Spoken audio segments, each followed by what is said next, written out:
Situation of World War III and the tasks of the World Anti-imperialist Peace Forces. Contribution to the Madrid International Conference of the World Anti-imperialist Platform, hosted jointly with Unión Proletaria, Iniciativa Comunista, and Red Roja, on June 8, 2024. The current world situation can be summarized in one sentence: the flames of World War III, perpetrated by imperialism, are spreading from Eastern Europe to Western Asia, Middle East, and then to East Asia. The provocateur of World War III is imperialism, and although the current war is in Ukraine, it is likely to expand to Eastern Europe. The war in Palestine is expanding to West Asia, and the crisis of the looming wars in the ROK and Taiwan is escalating in East Asia. The war in Ukraine triggered the war in Palestine and West Asia.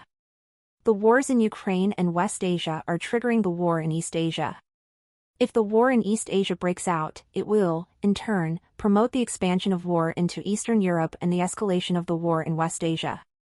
World War III began with the war in Ukraine, has intensified with the war in West Asia, and will enter full swing with the war in East Asia.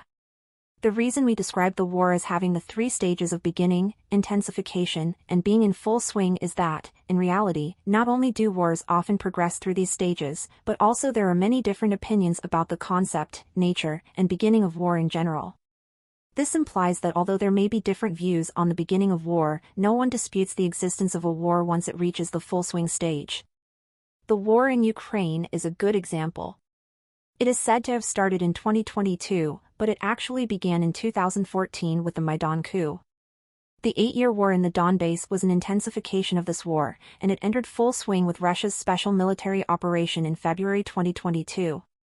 There may be disagreements about the Maidan coup as the beginning of the war, but there is no doubt that the war in Ukraine has been ongoing since the special military operation.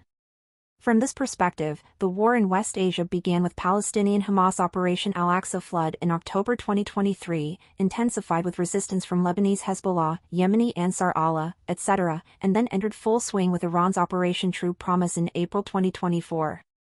It can also be analyzed that World War III began with the war in Ukraine and is intensifying with the war in West Asia, and it is expected to enter full swing in the war in East Asia.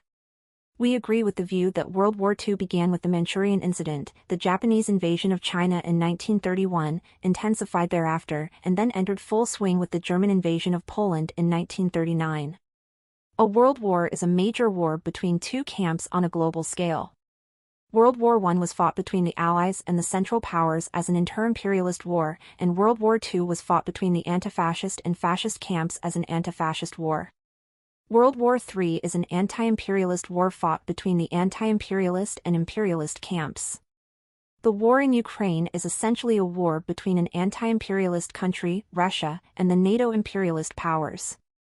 The NATO imperialist forces, centered on the USA, are waging a proxy war, insidiously using Zelensky's Ukraine, a fascist and a puppet of imperialism. The imperialist camp, which is plotting and provoking World War III, has made proxy wars a basic doctrine to avoid mutually assured destruction, MAD. The imperialist forces are waging proxy wars against the axis of resistance in West Asia, through an imperialist puppet and Zionist Netanyahu, while against the DPRK in China, through their puppet and fascist, Yoon Suk-yeol's ROK and another puppet, Lai Ching-te's Taiwan respectively.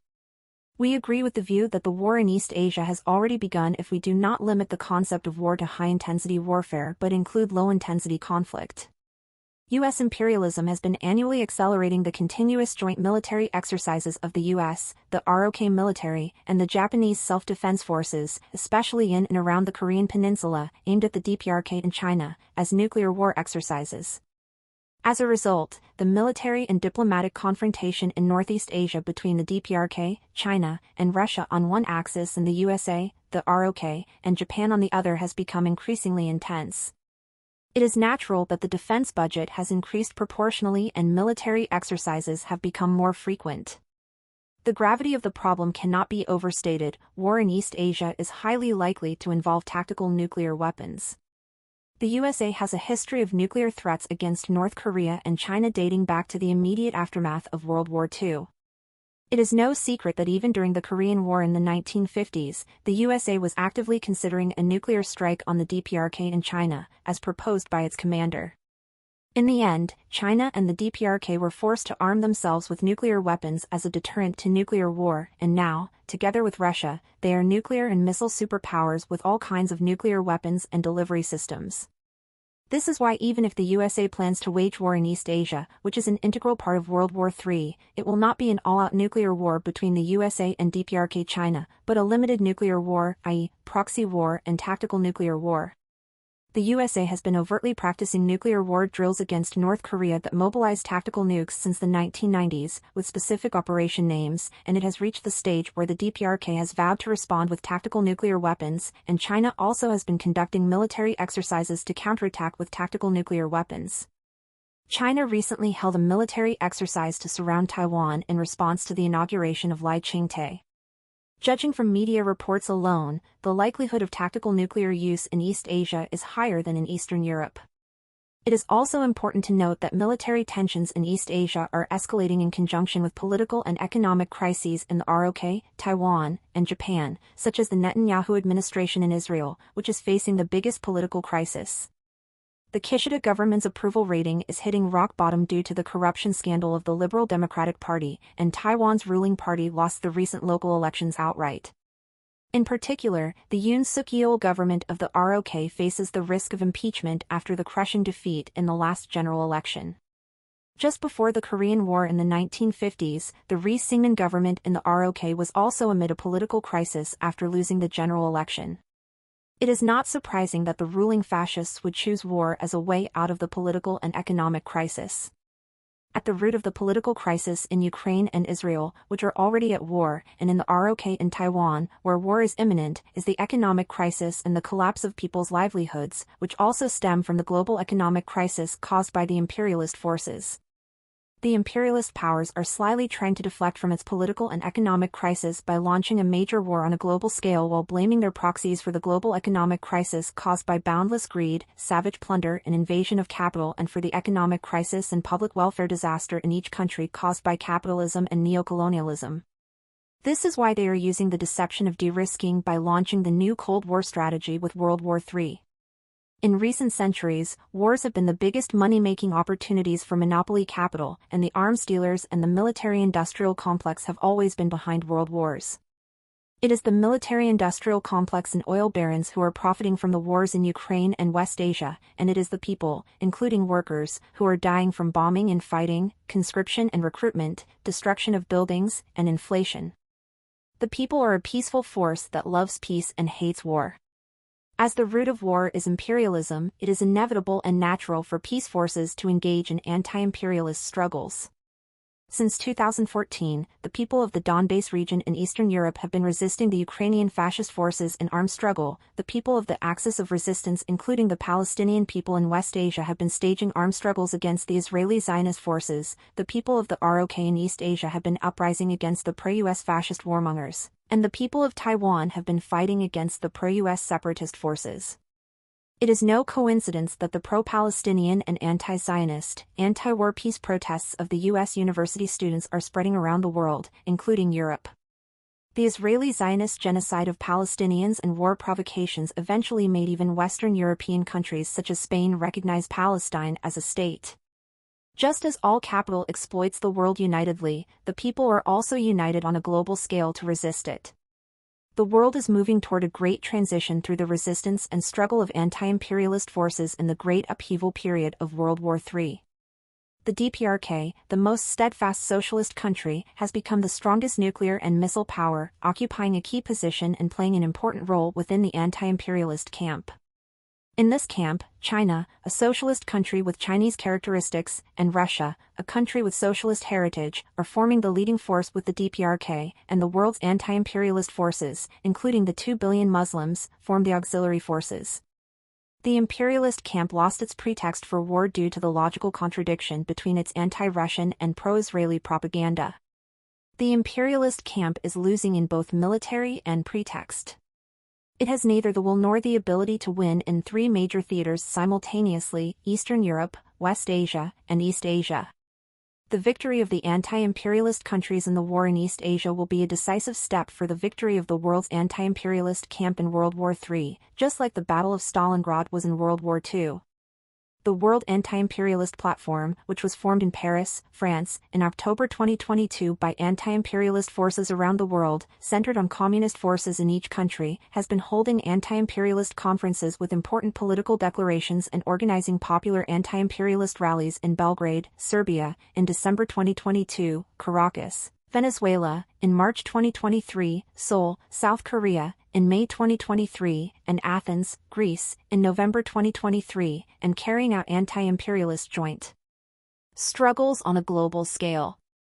Chanting the slogans of workers of the world, unite, and the people, united, will never be defeated, the World Anti-imperialist Platform continues to innovate and move forward to fulfill its three goals: mass struggle against imperialism, ideological warfare against pro-imperialist opportunist forces, and the strengthening of the international communist movement. Today, we are gathered in Madrid, Spain, to analyze the world situation and seek the path of justice, peace, and victory, which will serve as a guide to illuminate the popular and revolutionary practical struggle of the future. It is an immutable truth proven by history that the people are the true masters of society, marching toward a society in which they carve out their own destiny. We are convinced that the just world peace and anti-imperialist forces will achieve the final victory and usher in a new world of independence and peace without imperialism and fascism, and a new world of progress and equality where the people become masters.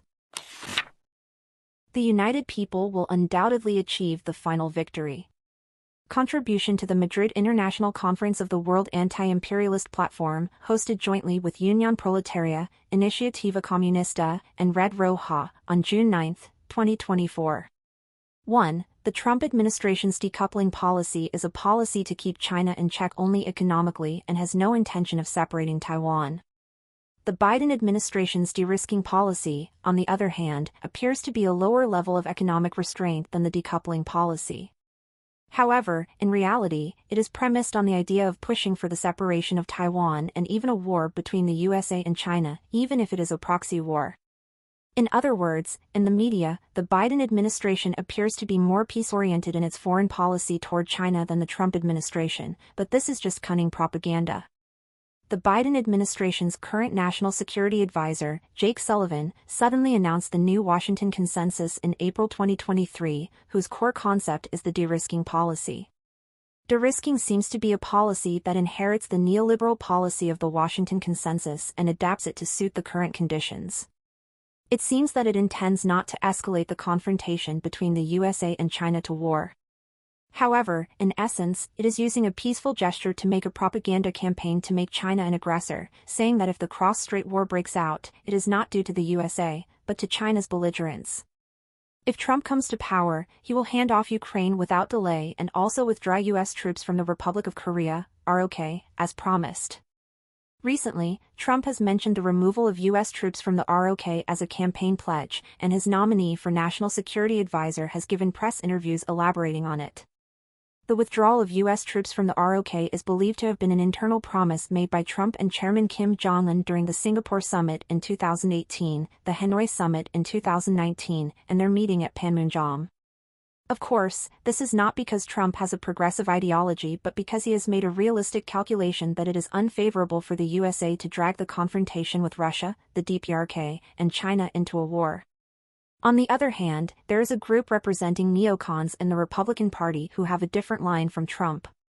One of its representative figures, Roger Wicker, a Republican member of the U.S. Senate Armed Services Committee, made a belligerent statement at the end of May that tactical nuclear weapons should be deployed in the ROK and named China and the DPRK as a new axis of aggressors in addition to the countries currently fighting wars with Russia and Iran.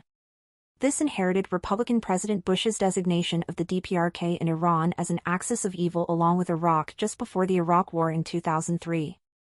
2. The current world situation can be summarized in one sentence: the flames of World War III, perpetrated by imperialism, are spreading from Eastern Europe to West Asia, Middle East, and then to East Asia. The war in Ukraine triggered the war in West Asia.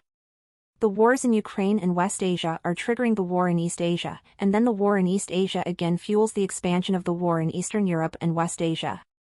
However, with the recent warmongering statements and aggressive anti-Russian policies of NATO Secretary-General Stoltenberg, French President Macron, and U.S. President Biden, Ukraine has been provided with new offensive weapons, which could be used to attack the Russian mainland, raising the possibility that an escalation in Eastern Europe could occur before, rather than after, the war in East Asia. If so, this escalation in Eastern Europe will be an objective trigger that could further trigger an already imminent war in East Asia. In fact, military tensions in East Asia have been rising in proportion to the rising military tensions in Eastern Europe.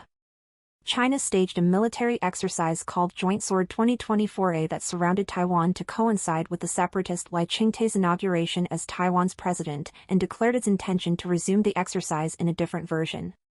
On the Korean peninsula, the U.S. recently staged another nuclear war drill against the DPRK, mobilizing its Death Swan nuclear strategic bombers, while the September 2018 Pyongyang joint declaration signed by the DPRK and the ROK was negated by the ROK's provocations against the DPRK. In particular, the impeachment crisis created by Yoon's defeat in the April general election and plunging approval ratings also forces the Yoon Suk-yeol fascist group to resort to extreme and belligerent war provocations to deflect the political crisis. The political crisis is also affecting the Kishida government in Japan. In Taiwan, the Lai Ching-te government is already in a minority in parliament and has lost the recent local elections as well, and is in a similar state. The U.S. imperialism is using Japan, Taiwan, and the Philippines in the first island chain as impenetrable aircraft carriers to enforce its policy of blockading China and to escalate the cross-strait war crisis between China and Taiwan and the war crisis in the South China Sea. 3. In World War III between the anti-imperialist and imperialist camps, in other words, a confrontation in the new Cold War, the anti-imperialist camp has a clear advantage in terms of capabilities and pretext, which is different from the Cold War in the past. While the Cold War began with the end of World War II, the new Cold War began with the outbreak of World War III. In the Cold War, Socialist and National Liberation Forces were the leading and auxiliary forces, respectively, in the anti-imperialist camp, but in the new Cold War, the DPRK, China, and Russia formed the leading force, and other world's anti-imperialist forces, including Muslim forces, are the auxiliary forces. The anti-imperialist forces in the new Cold War are waging a just war as a force of justice that aims for anti-fascism, liberation, and reunification. We are confident of the final victory of the anti-imperialist forces, which are much stronger and have a clearer pretext than during the Cold War.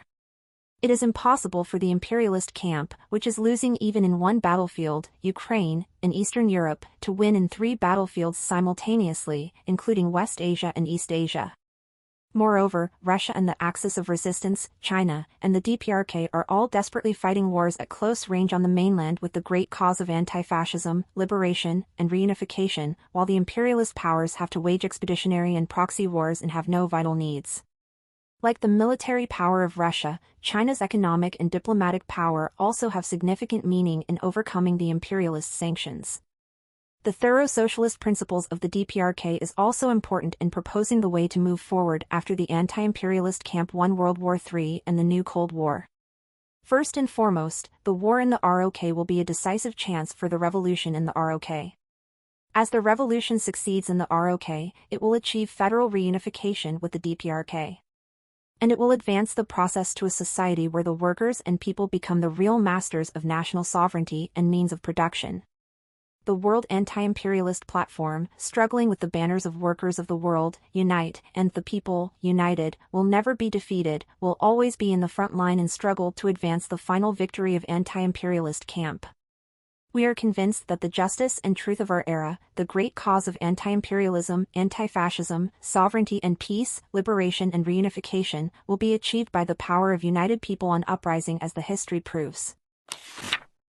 The strong alliance between the DPRK and Russia is a powerful guarantee to advance a victory for the anti-imperialist camp. Article written on June 22, 2024, and published in the platform number 14. The DPRK-Russia Treaty on Comprehensive Strategic Partnership is essentially an alliance treaty. This treaty between the DPRK and Russia, announced on June 19, 2024, in Pyongyang, represents the highest level of relations between two countries in history, including the one between the DPRK and the former Soviet Union. For instance, Article 4, which stipulates, in case any one of the two sides is put in a state of war by an armed invasion from an individual state or several states, the other side shall provide military and other assistance with all means in its possession without delay, is almost identical to Article 1 of the Treaty of Friendship, Cooperation and Mutual Assistance between the DPRK and Russia, signed on July 6, 1961. It is also confirmed by Putin's remarks at the press conference in Hanoi. We should note that Russia has now signed the treaty with the DPRK, at a time when the war in East Asia is imminent, at the same level as the Soviet Union signed with the DPRK just before Cuban Missile Crisis in 1962. The former socialist country, Russia, is taking a step at the level of the Soviet Union, which was the original socialist state and the guiding and leading force during the anti-fascist war, World War II. This is particularly significant given that the treaty counterpart DPRK is the most steadfast socialist country and has already fought a war against 16 allied countries including the USA. In other words, Russia has declared to the world that it is determined to fight imperialism by establishing the highest level of strategic relations, essentially an alliance, with the DPRK, the most steadfast socialist and anti-imperialist country. Also, it has significant meaning because the treaty was signed under conditions where Russia had already seized a clear victory in a two-year war practically against NATO through its special military operation in Ukraine, and where the USA and NATO, panicked by this, have allowed Ukraine to attack the Russian mainland with the weapons they supplied. Although the USA calls the ROK and Japan its allies, the Mutual Defense Treaty between the Republic of Korea and the United States of October 1, 1953, only states that in the event of an armed attack the parties will consult together in Article 2. Article 4 of the same treaty states the Republic of Korea grants, and the United States of America accepts, the right to dispose United States land, air and sea forces in and about the territory of the Republic of Korea, which demonstrates the true nature of their relationship, imperialist and colony. The Treaty of Mutual Cooperation and Security between the United States and Japan of June 23, 1960, only stipulates in Article 4 that the parties will consult together, and in Article 5, in the event of an armed attack act to meet the common danger. Therefore, these two treaties fundamentally differ from the DPRK-Russia Treaty on June 19. North Atlantic Treaty of April 4, 1949, also only stipulates in Article 4, consult together, and the Article 5 merely states consequently they agree, each of them, will assist by taking forthwith, individually and in concert with the other parties, such action as it deems necessary in the event of an armed attack. By contrast, this treaty between the DPRK and Russia is not only the highest level among the historic treaties between the two countries, but it is also incomparably stronger than other similar treaties on the planet. It is especially significant given the essential characteristics of the current political situation. The current world situation can be summarized as the flames of World War III perpetrated by imperialism are spreading from Eastern Europe to Western Asia and then to East Asia. World War III began with Russia's special military operation in February 2022, has intensified with Hamas's Operation Al-Aqsa Flood in October 2023 and Iran's Operation True Promise in April 2024, and will enter full swing when the war in East Asia erupts. Meanwhile, from the imperialist side, the high probability of Trump's victory in the U.S. presidential election in November, who will likely hand off from the war in Ukraine if he comes to power, can be a severe unstable factor. Therefore, in order to make World War III an irreversible trend regardless of whether Trump is elected or not, considering that the DPRK and China are keeping patient with strategic patience and not entangled in imperialist provocations in East Asia, imperialism seems to change its direction to expand the already ongoing wars in Ukraine and West Asia to promote the flow of World War III.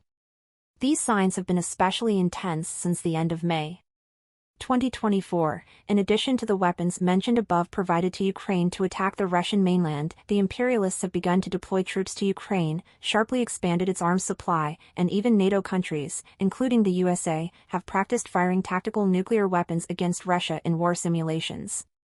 In West Asia, Israeli Zionism has now reached the stage of deciding on an all-out war against Hezbollah, attacking Rafah at the same time. Signs of war in East Asia are also surging. The USA has been conducting nuclear war exercises against North Korea by continuously putting strategic assets such as nuclear strategic bombers and nuclear aircraft carrier battle groups in the ROK.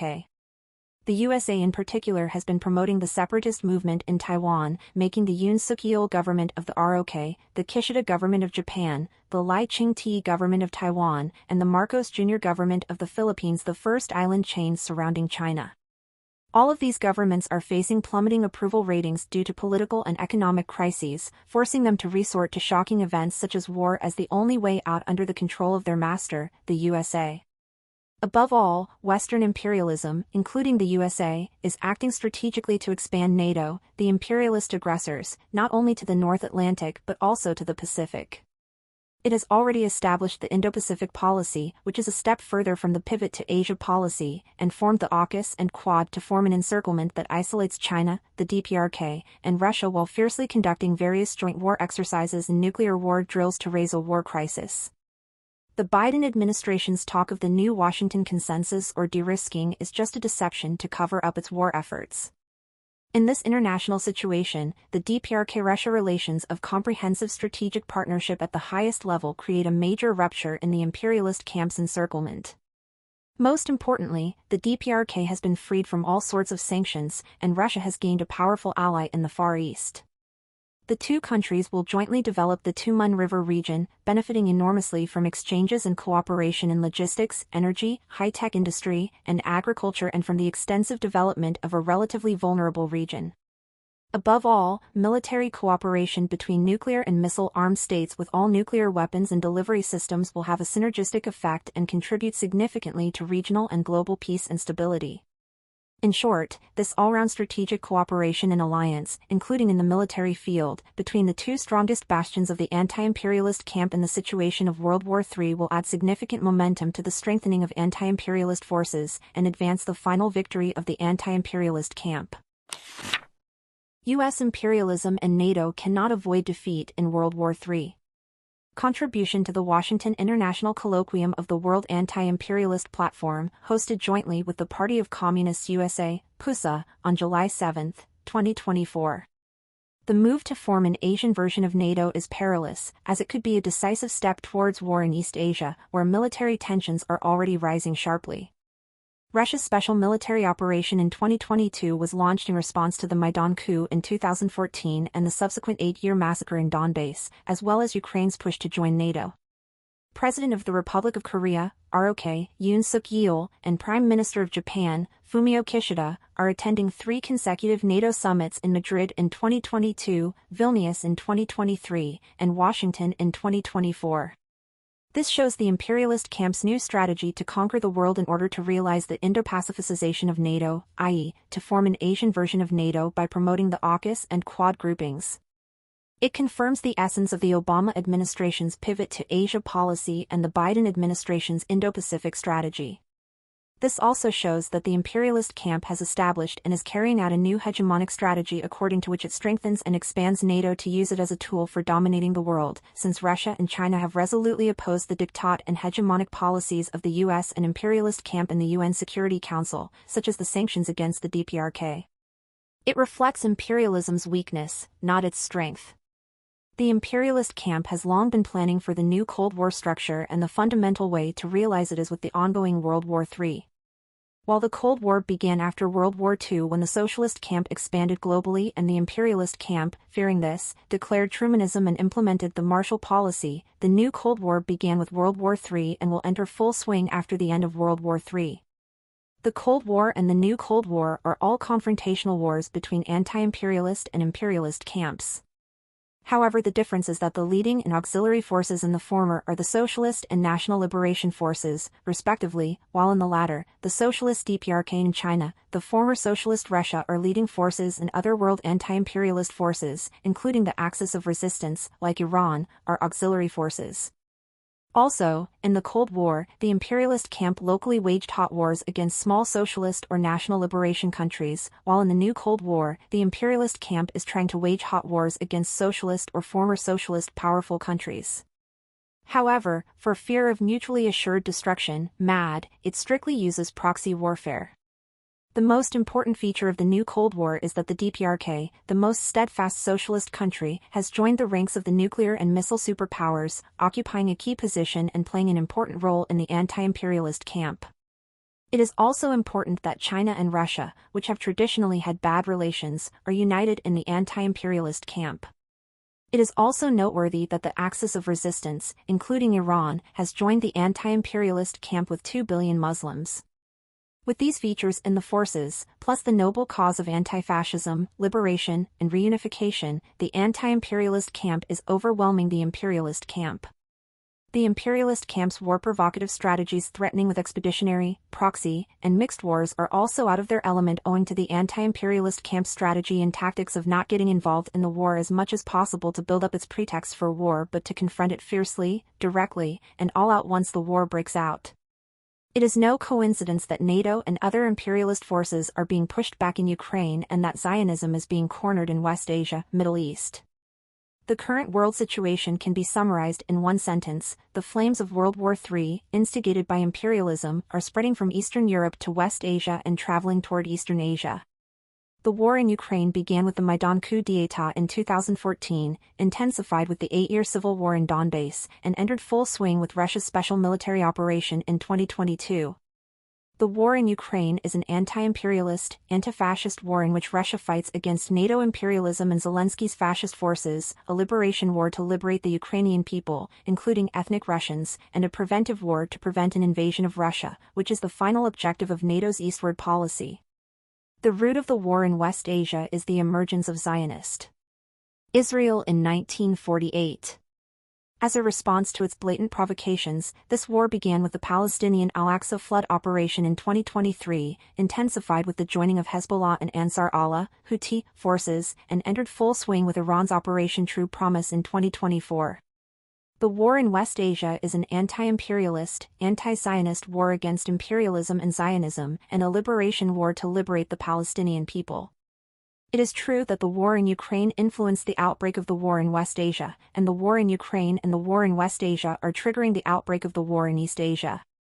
The war in Taiwan, one of the two pillars of the war in East Asia, is an anti-imperialist war in which China and Taiwanese people confront imperialism, a national liberation war to liberate Taiwan, which is one nation with China, and a national reunification war in which China and Taiwan, which are the same nation, become one. The other pillar, the war in the ROK, is an anti-fascist anti-imperialist war to liquidate the fascist and pro-US Japanese factions in the ROK and to drive out US imperialism, a war of subjugation declared by the DPRK at its Supreme People's Assembly in January, and an internal war to eliminate a group of outsiders' top-class stooges in the one nation-state. However, as the war intended and provoked by the imperialist camp in East Asia is being delayed by the strategic patience of the DPRK in China, the imperialist camp, impatient with the approach of the November U.S. presidential election, is moving toward promoting and expanding the already ongoing wars in Ukraine and West Asia. This trend has been particularly evident as the preparatory meetings are held in the run-up to the July NATO summit in Washington, with the Russian advance in Ukraine to Kharkov and the defeat of the warmongers of Western Europe in the European Parliament.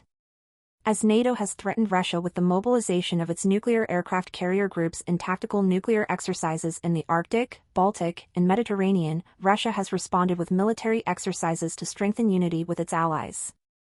Since the USA and NATO seek to encircle Russia and China by expanding their reach beyond the Atlantic to the Pacific, Russia has responded with a new alliance strategy encompassing Eurasia alongside China. This is why, after his victory in the March elections, Putin first visited China, Belarus, Uzbekistan, and then the DPRK and Vietnam.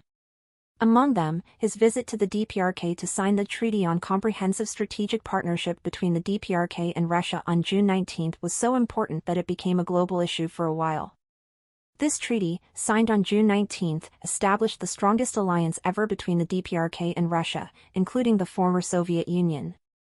Even the U.S. treaties with the ROK and Japan are not stronger than this treaty, nor are those between NATO members. Article 4 of the DPRK-Russia Treaty on June 19, which stipulates, in case any one of the two sides is put in a state of war by an armed invasion from an individual state or several states, the other side shall provide military and other assistance with all means in its possession without delay, is almost identical to Article 1 of the Treaty of Friendship, Cooperation and Mutual Assistance between the DPRK and Soviet Union, signed on July 6, 1961. But the former additionally includes Article 3, in case a direct threat of armed invasion is created, the two sides shall immediately operate the channel of bilateral negotiations. When we see the U.S. treaties with its allies, the ROK and Japan, the Mutual Defense Treaty between the Republic of Korea and the United States of October 1, 1953, only states that in the event of an armed attack, the parties will consult together in Article 2. Article 4 of the same treaty states, the Republic of Korea grants, and the United States of America accepts, the right to dispose United States land, air and sea forces in and about the territory of the Republic of Korea. The Treaty of Mutual Cooperation and Security between the United States and Japan of June 23, 1960, only stipulates in Article 4 that the parties will consult together, and in Article 5, in the event of an armed attack act to meet the common danger. Both are feeble in alliance compared to the DPRK Russia Treaty of June 19. Article 4 of the treaty between the ROK and the USA of October 1, 1953, is a shameful clause between imperialist and colony that leaves all decisions to the USA. The 2024 DPRK Russia Treaty has a different background than the 1961 DPRK Soviet Union Treaty. The latter was concluded just before the Caribbean crisis in 1962, and the former was just before the war in East Asia, but the war in Ukraine has already been going on for more than 2 years and the war in West Asia is underway. In addition, Russia, a capitalist country, is heading the same way as the Soviet Union, a socialist state and the guiding and leading force in the world anti-fascist war in World War II. The DPRK had experience defending itself in the war in 1950 to 1953, in which it fought against 16 allied countries, including the most powerful imperialist of the time, the USA. However, unlike then, the DPRK is now a nuclear and missile superpower with nuclear warheads and delivery systems. In other words, the treaty that Russia and the DPRK, as nuclear and missile superpowers, signed during and facing the war, respectively, is the strongest in history and stronger than any of the imperialists' alliance treaties. The DPRK is preparing for an imminent war in the ROK by reaffirming the 1961 treaty with China when Chinese President Xi Jinping visited the DPRK in 2019 and by further strengthening the 1961 treaty with the Soviet Union via the treaty with Russia of June 19, 2024. This shows that the DPRK is thoroughly adhering to the strategic tasks of strengthening unity with international revolutionary forces, one of the 3 revolutionary capabilities for the reunification of 1964, and preparing a favorable international environment for reunification, one of the 5 policies for reunification declared in May 1990. Invasion and plunder are core characteristics of imperialists. Imperialism is the main culprit and root of all the wars that have been fought over the centuries and beyond. We must not be fooled by all the cunning maneuvers that imperialism wages to deflect political and economic crises and to shift the blame for its wars onto the anti-imperialist camp, all for its own insatiable greed. Both Trump and Biden are merely political agents of the U.S. state monopoly capital, the head of contemporary imperialism. We recognize that both of their ways represent imperialist policies, just different methods of ruling. However, we note that Trump has said, for any reason, that if he comes to power, he will withdraw from the war in Ukraine, hold talks with the DPRK chairman Kim Jong-un, and even consider removing U.S. troops from Korea. We also note that Biden's seemingly milder de-risking policy compared to Trump's decoupling of the USA and China, which is limited to the economic sector, is actually a decisive measure for the separation of Taiwan, which could bring about a war between China and Taiwan, leading to the war in the ROK. Therefore, we must keep a close eye on the imperialist camp's belligerent rhetoric and war provocations, which are becoming more frequent and intense, in the context of the November U.S. presidential election, where Trump is likely to be elected, and the emergence of Democrats' nominee replacement claim after the recent televised debate between Trump and Biden. In order to start World War III in earnest, the war in East Asia is necessary, and it is inevitable that it will occur in some way, whether directly caused by waging war in the ROK and the war in Taiwan and East Asia or indirectly promoted through expansion of the war in Eastern Europe and escalation of the war in West Asia. We certainly do not want war, and we will make every effort to prevent it, but if war breaks out inevitably, we cannot miss the strategic importance of channeling the momentum of this war into a revolution. In this sense, facing World War III, we should refer to both the experience of World War II, which was an anti-fascist war, in terms of anti-imperialist war, and the experience of World War I, which turned the war into a decisive stage of revolution. Imperialism won the Cold War, but it will lose the new Cold War due to its inherent vulnerability. The overwhelming forces, justifiable pretext, and operational superiority of the anti-imperialist camp are potent guarantees for advancing the victory. In World War III, U.S. imperialism and NATO cannot avoid defeat. The final victory of the anti-imperialist camp is certain. The world anti-imperialist camp will certainly win. Contribution to the Washington International Conference of the World Anti-Imperialist Platform, hosted jointly with the Party of Communists USA, PUSA, on July 8, 2024. The flames of World War III, instigated by imperialism, are spreading from Eastern Europe to West Asia, the Middle East, and traveling toward East Asia. The main culprit in provoking war in the modern world is imperialism. Imperialism is provoking World War III to form the new Cold War confrontation. The war in Ukraine began with the Maidan coup in 2014 and entered full swing with the launch of Russia's special military operation in 2022. The war in Palestine began with Hamas Operation Al-Aqsa Flood as a response to Zionist occupation and endless provocations. The war in Ukraine didn't immediately expand into a wider war across Eastern Europe, but the war in Palestine immediately expanded into a wider war across West Asia. The war in West Asia began with the Al-Aqsa Flood operation and entered full swing with Iran's Operation True Promise. It is a war between Israeli Zionism and the axis of resistance, including Iran. While the war in Ukraine was a trigger for the war in West Asia, the wars in Ukraine and West Asia are now acting as triggers for war in East Asia. We can expect the war in East Asia to promote the expansion of the war in Eastern Europe and the further escalation of war in West Asia. Imperialism is driving World War III to the point of no return in the run-up to November's U.S. presidential election. The imperialists are trying to prevent Donald Trump from coming to power, fearing that he may try to pull the USA out of the war in Ukraine and even withdraw the country from NATO. While the DPRK and China are enduring constant imperialist provocations with patience and are refraining from precipitously launching a war in East Asia, the imperialists are frantically trying to expand their ongoing wars in Ukraine and West Asia. They have given explicit permission to Ukrainian forces for direct attacks on Russian territory with NATO-provided long-range weapons.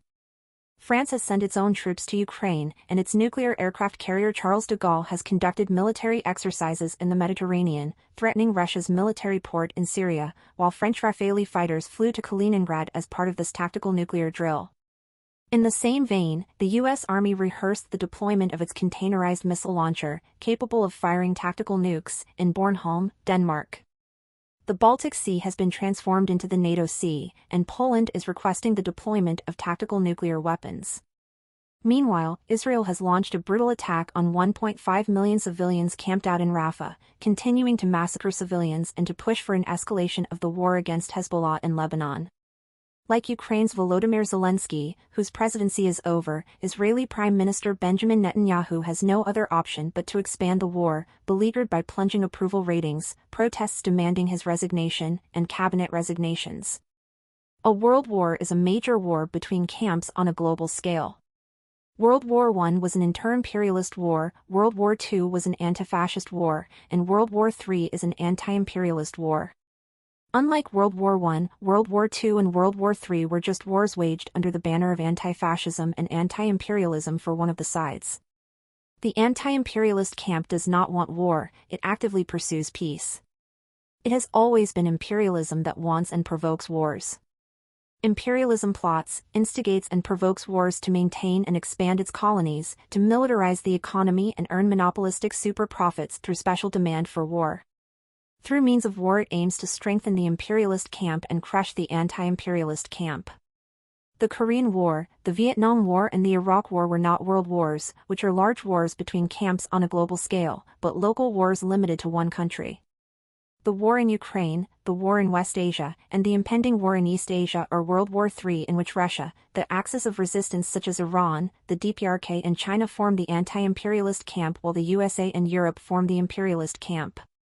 In the present situation, we have one war against imperialism, an anti-imperialist war, and one front against imperialism, an anti-imperialist front. There is only one war and one front, but several battlefields. The three main battlefields are in Eastern Europe, West Asia, and East Asia. Although fighting is taking place in many parts of West Asia, these essentially form a single battlefield against Israeli Zionism and its imperialist masters waged by the axis of resistance. The war in Ukraine is an anti-imperialist and anti-fascist war, a war of liberation, a preventive war. The war in West Asia is an anti-imperialist, anti-Zionist liberation war.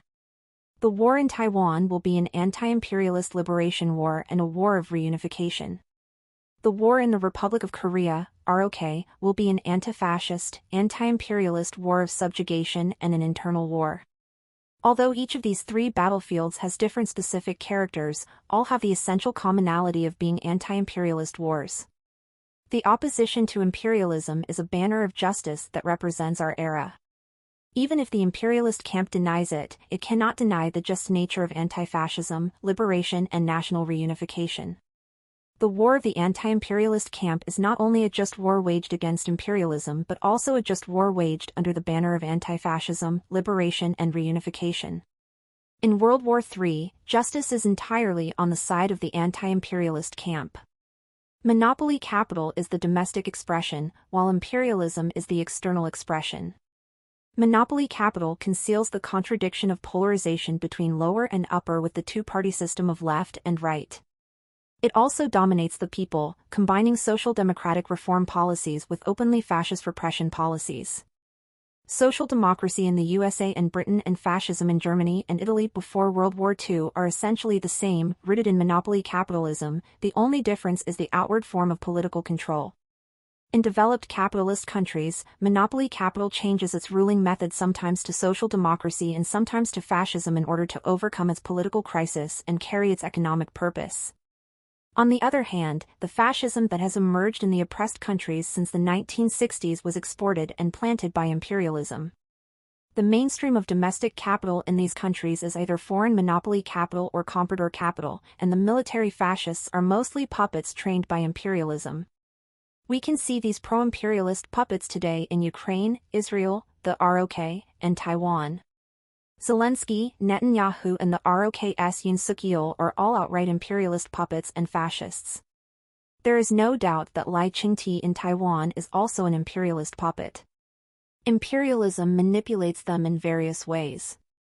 One of its common tactics is to force them to resort to war as a nuclear option, since the more profound the political and economic crisis grows, the more dependent they become on imperialism.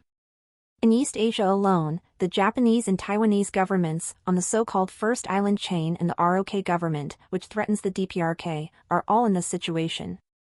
Taiwan's Lai Ching-te is a fierce separatist, while the ROK's Yoon Suk-yeol has declared the DPRK to be the primary enemy and has been conducting nuclear war exercises to invade the north with the USA, claiming the right to make a preemptive strike. In Japan, Fumio Kishida, who took office after the leading pro-Russian politician Shinzo Abe was mysteriously shot and killed in July 2022, is keen on forming the Asian version of NATO with the ROK as forced by the USA. Kishida of Japan and Yoon Suk-yeol of the ROK are actively working on completing the Indo-Pacificization of NATO, having participated in successive NATO summits in Madrid, Spain, June 2022, Vilnius, Lithuania, July 2023, and Washington, USA, July 2024. The fact that NATO, an imperialist warmongering alliance that has been initiating and perpetuating World War III, is extending its war scheme beyond West Asia to East Asia is raising great concern not only among Asians but among all the peoples of the world who long for peace. Already, imperialism has been thoroughly implementing a strategy to expand NATO, the supposedly North Atlantic military alliance, into the Indo-Pacific via the AUKUS and Quad groupings. Imperialism is worried about the possibility of a Trump victory in the upcoming U.S. presidential election. This is because if elected, Trump will likely try to immediately withdraw from the war in Ukraine and eventually from NATO. Trump met with the DPRK chairman Kim Jong-un in Singapore in 2018, in Hanoi, Vietnam in 2019, and in Panmunjom, Korea in 2020, and has remained in contact with him since leaving office. While Trump's decoupling policy is limited to the economic sector, President Joe Biden's de-risking policy, under the guise of the New Washington Consensus, while appearing to be milder than the decoupling policy, is in fact merely a disguise for pushing for Taiwan's separation and independence and driving cross-strait relations toward war. Of course, we thoroughly oppose all imperialist policies that represent the interests of U.S. monopoly capital, whether they come from Trump or Biden.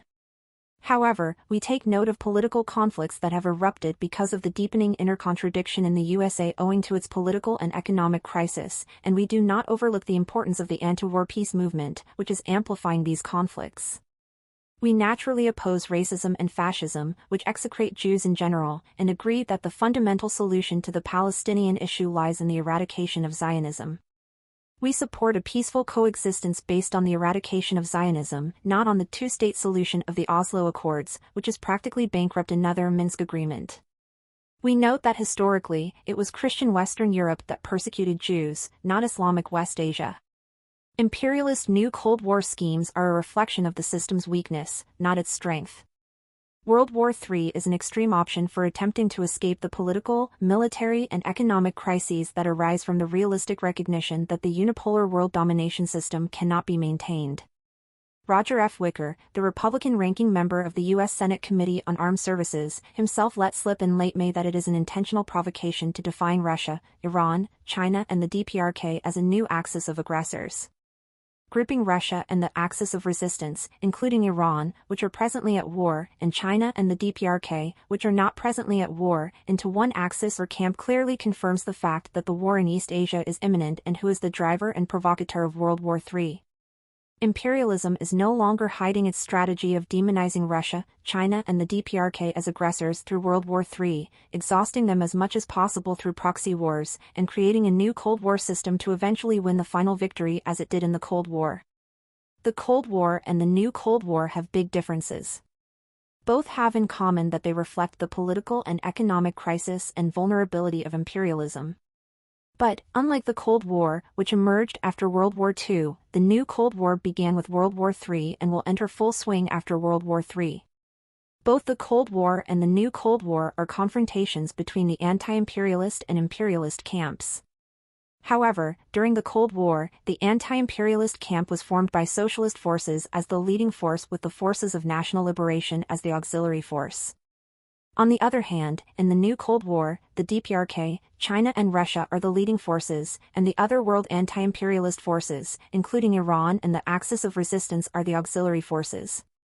The DPRK, China and Russia are all nuclear and missile powers with all types of nuclear weapons and delivery systems, with the DPRK being the most steadfast socialist country, China being a socialist country with Chinese characteristics, and Russia being a country with a strong socialist heritage. The current socialist states of the DPRK and China, along with the former socialist state of Russia, have been more united than ever in the same anti-imperialist camp. It is no coincidence that after being re-elected recently, President Putin first visited China and then the DPRK in June to sign the Comprehensive Strategic Partnership Treaty, elevating the DPRK-Russia relations to the highest level, the alliance level. Today, understanding how we define the character of Russian and Chinese societies has become a touchstone between revolutionaries and opportunists. Those who mistakenly describe Russia and China as imperialist are basing their analysis on a totally unscientific understanding of imperialism.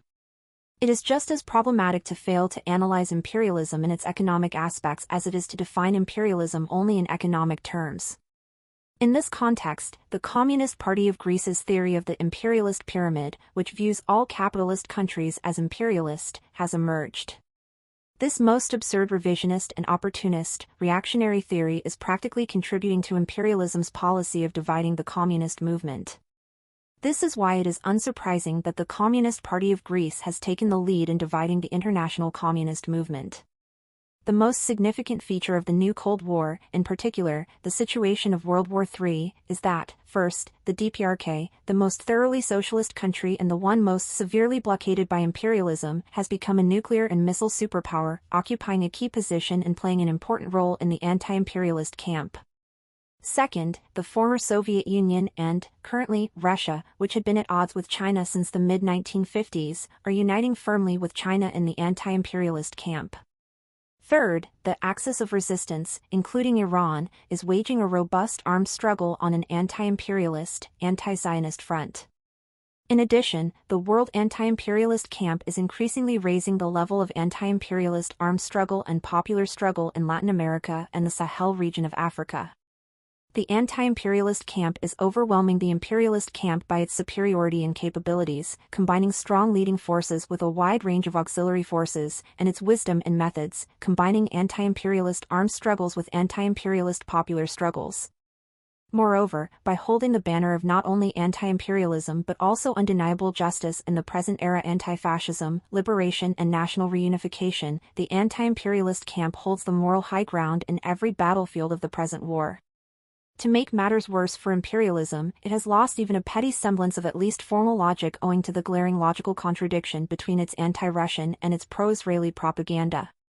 Imperialist weakness is equally evident in its military operations. In World War III, the imperialists have used inducing warfare, where it has provoked war, expeditionary warfare, where it fights far away from its own territory and close to its enemies, proxy warfare, where it uses puppet armies, and hybrid warfare, so far excluding tactical nuclear weapons. In the anti-imperialist camp, Russia, China and the DPRK are all fighting or faced with fighting wars close to their present national boundaries, directly and vigorously, avoiding being entangled in war provocations, and none have ruled out the use of tactical nuclear weapons if that becomes necessary to end the war quickly. The imperialist powers are very afraid that if they directly attack the main territories of Russia, China and the DPRK with tactical nuclear weapons, their retaliatory nuclear strikes will eventually result in mutually assured destruction, MAD. It is unquestionable who will be the ultimate winner of the confrontation between the USA and European NATO, countries which are fighting a proxy war and a war of attrition for the super profits of monopoly capital on the one side, and Russia, China and the DPRK, which are directly and fiercely engaged in wars for the great cause of anti-fascism, liberation and national reunification. Just as the just anti-fascist camp won World War II, the just anti-imperialist camp will win World War III. Unlike the Cold War, imperialism will suffer a disastrous defeat in its new Cold War. Since its foundation in Paris, France, in October 2022, with the three major goals of expanding the world anti-imperialist struggle, waging anti-opportunist ideological warfare and strengthening the communist movement, the World Anti-Imperialist Platform has held international conferences and organized mass rallies and demonstrations under the banner of anti-imperialism in Belgrade, Serbia, December 2022, Caracas, Venezuela, March 2023, Guangzhou and Seoul, the ROK, May 2023, and Athens, Greece, November 2023, each time issuing joint declarations and trying to unite the anti-imperialist forces. In March-April 2024, the platform arranged a European tour for revolutionary musical troupe from the ROK. In May 2024, a platform delegation visited the Donbass region of Russia and stood in active solidarity with local communist and anti-imperialist forces. In June 2024, the platform held an international conference in Madrid, Spain. All this has been aimed at strengthening the world anti-imperialist struggle. The most important ideological and theoretical task in the world anti-imperialist struggle today is to wage an unwavering and sharp ideological war against pseudo-communist forces, whether revisionist, opportunist or sectarian, which oppose axis of resistance countries like Russia and Iran, which are at the forefront of the anti-imperialist struggle, and which are accusing Russia, China and even the DPRK of imperialism. And the most important practical task in the world anti-imperialist struggle is for the communist forces to strengthen the anti-imperialist movement's capacity by wisely leading the pro-Russian and pro-Palestinian forces to join into a single anti-imperialist front with a scientific analysis and revolutionary line. We will continue our indomitable struggle for the final victory of the world anti-imperialist camp, promoting our slogans: workers of the world, unite, and the people, united, will never be defeated. Along the way, we will advance and realize a world without imperialism and fascism, a world where the people become the masters of politics and economy. The world anti-imperialist camp's great cause of justice must win. The Western Pacific War. Article published in the platform number 16 in September 2024. The storm of World War III, unleashed by imperialism, is attacking the Western Pacific by way of Eastern Europe and West Asia, Middle East. In World War III, one front, called the Anti-Imperialist Front, has formed in three distinct theaters: the Eastern European Theater, including Ukraine, West Asian Theater, including Palestine, and the East Asian Theater, including the Republic of Korea, ROK, and Taiwan. However, the East Asian Theater is being expanded to the Western Pacific Theater. Adding Australia and New Zealand to East Asia gives the Western Pacific. Today, the Eastern Theater of Asia is not confined to the ROK and Taiwan. The U.S. has never concealed its plan that if war begins in the ROK or Taiwan, the U.S. would escalate it into the East Asian War and, by extension, into a Western Pacific War. It would expand the theater to include the first island chain, centered around Japan and connected to the Philippines via Taiwan, and to the second island chain, extending from Japan to Papua New Guinea via Guam, and finally to Australia and New Zealand beyond the second island chain. At the U.S.-Japan Foreign and Defense Ministers' talks on July 28, it was decided to create the Joint Operations Command of Japan's Ground, Maritime, and Air Self-Defense Forces Joint Operations Command in a unified command within the U.S. Forces Japan, USFJ, by the beginning of next year. This means that, in the near future, Japan's Self-Defense Forces, JSDF, which are incapable of engaging in war, will become the Japanese military capable of engaging in war, and that the operational command authority of the USFJ will be transferred from the U.S. Indo-Pacific Command to the USFJ. In other words, the possibility of war has increased in East Asia, including Northeast Asia and, by extension, the Western Pacific. With 55,000 personnel, the USFJ is the main force of the U.S. forces in the Indo-Pacific. Northeast Asian NATO, including the U.S., Japan, and the ROK, led by the U.S., was manipulated by agreeing with the NATO way of principle of collective defense at the Camp David summit in August 2023, exercised real-time missile warning data sharing system in December, and conducted war games named Freedom Edge, which is the NATO way of a multi-domain joint military exercise in this June.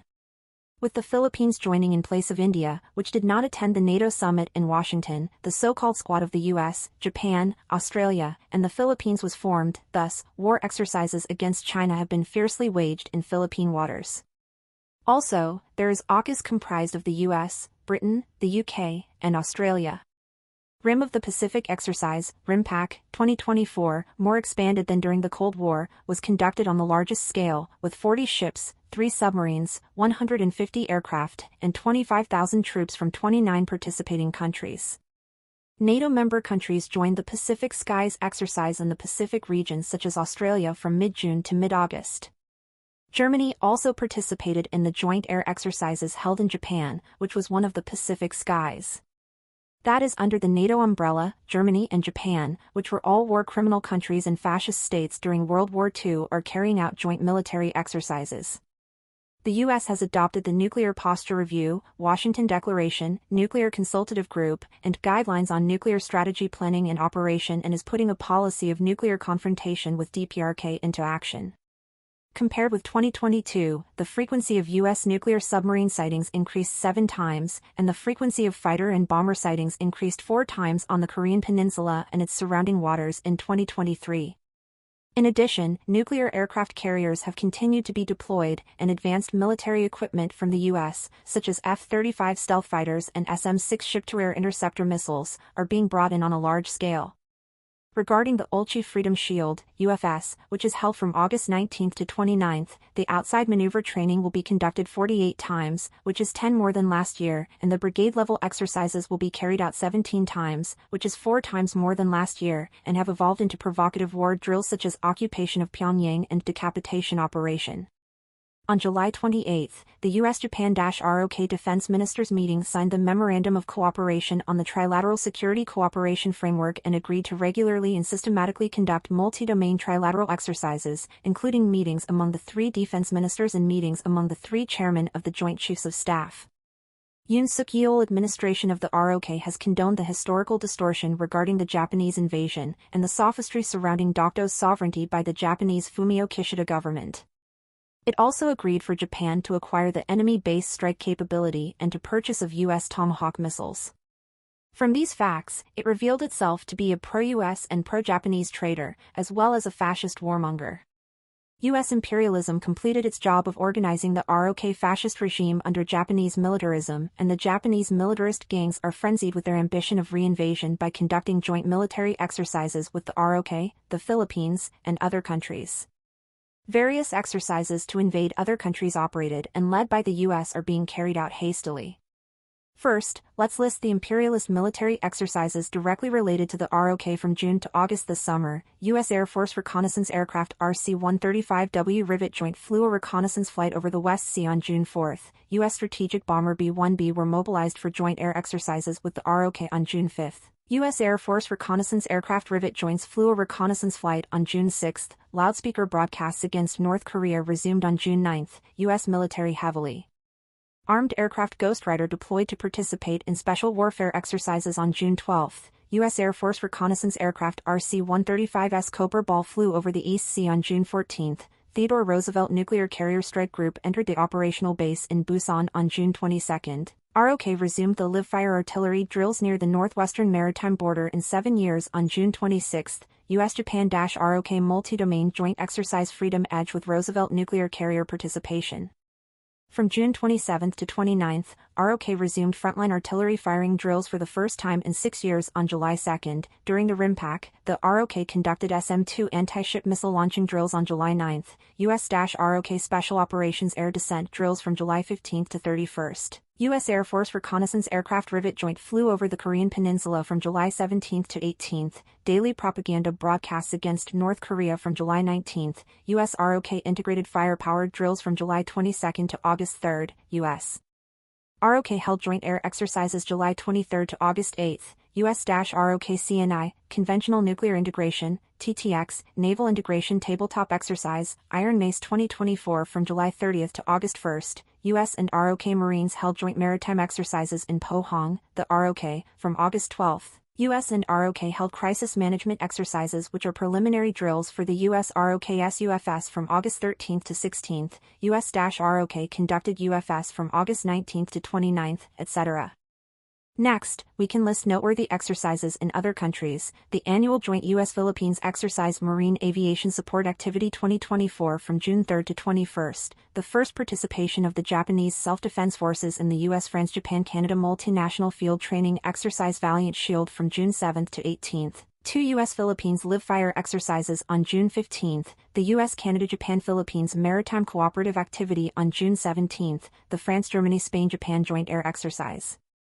Pacific Skies from mid-June to mid-August, the RIMPAC exercise hosted by the U.S. Third Fleet, in which 25,000 troops from 29 countries and 9 NATO member states participated from June 27 to August 1, an entry of the U.S. Navy 7th Fleet's USS Blue Ridge into Cam Ranh Port in central Vietnam on July 8, the multinational joint air exercise Pitch Black, hosted by Australia, involving 140 aircrafts and 4,000 troops from 20 countries from July 12 to August 2, the bilateral U.S.-Philippine Coast Guard Search and Rescue Exercise in the South China Sea on July 16, the US-UK-Australia-Philippines Joint Live-Fire Exercise Predators Run in Northern Australia from July 17 to August 8, the US-Japan-France Joint Air Exercise Pégase 24, hosted by France, on July 19, the France-Germany-Spain-Japan Joint Air Exercise in Japan's mainland from July 19 to 25, a deployment of U.S. strategic bomber B-1B to airspace between Japan and the ROK as the US-Japan Joint War Exercise on August 2.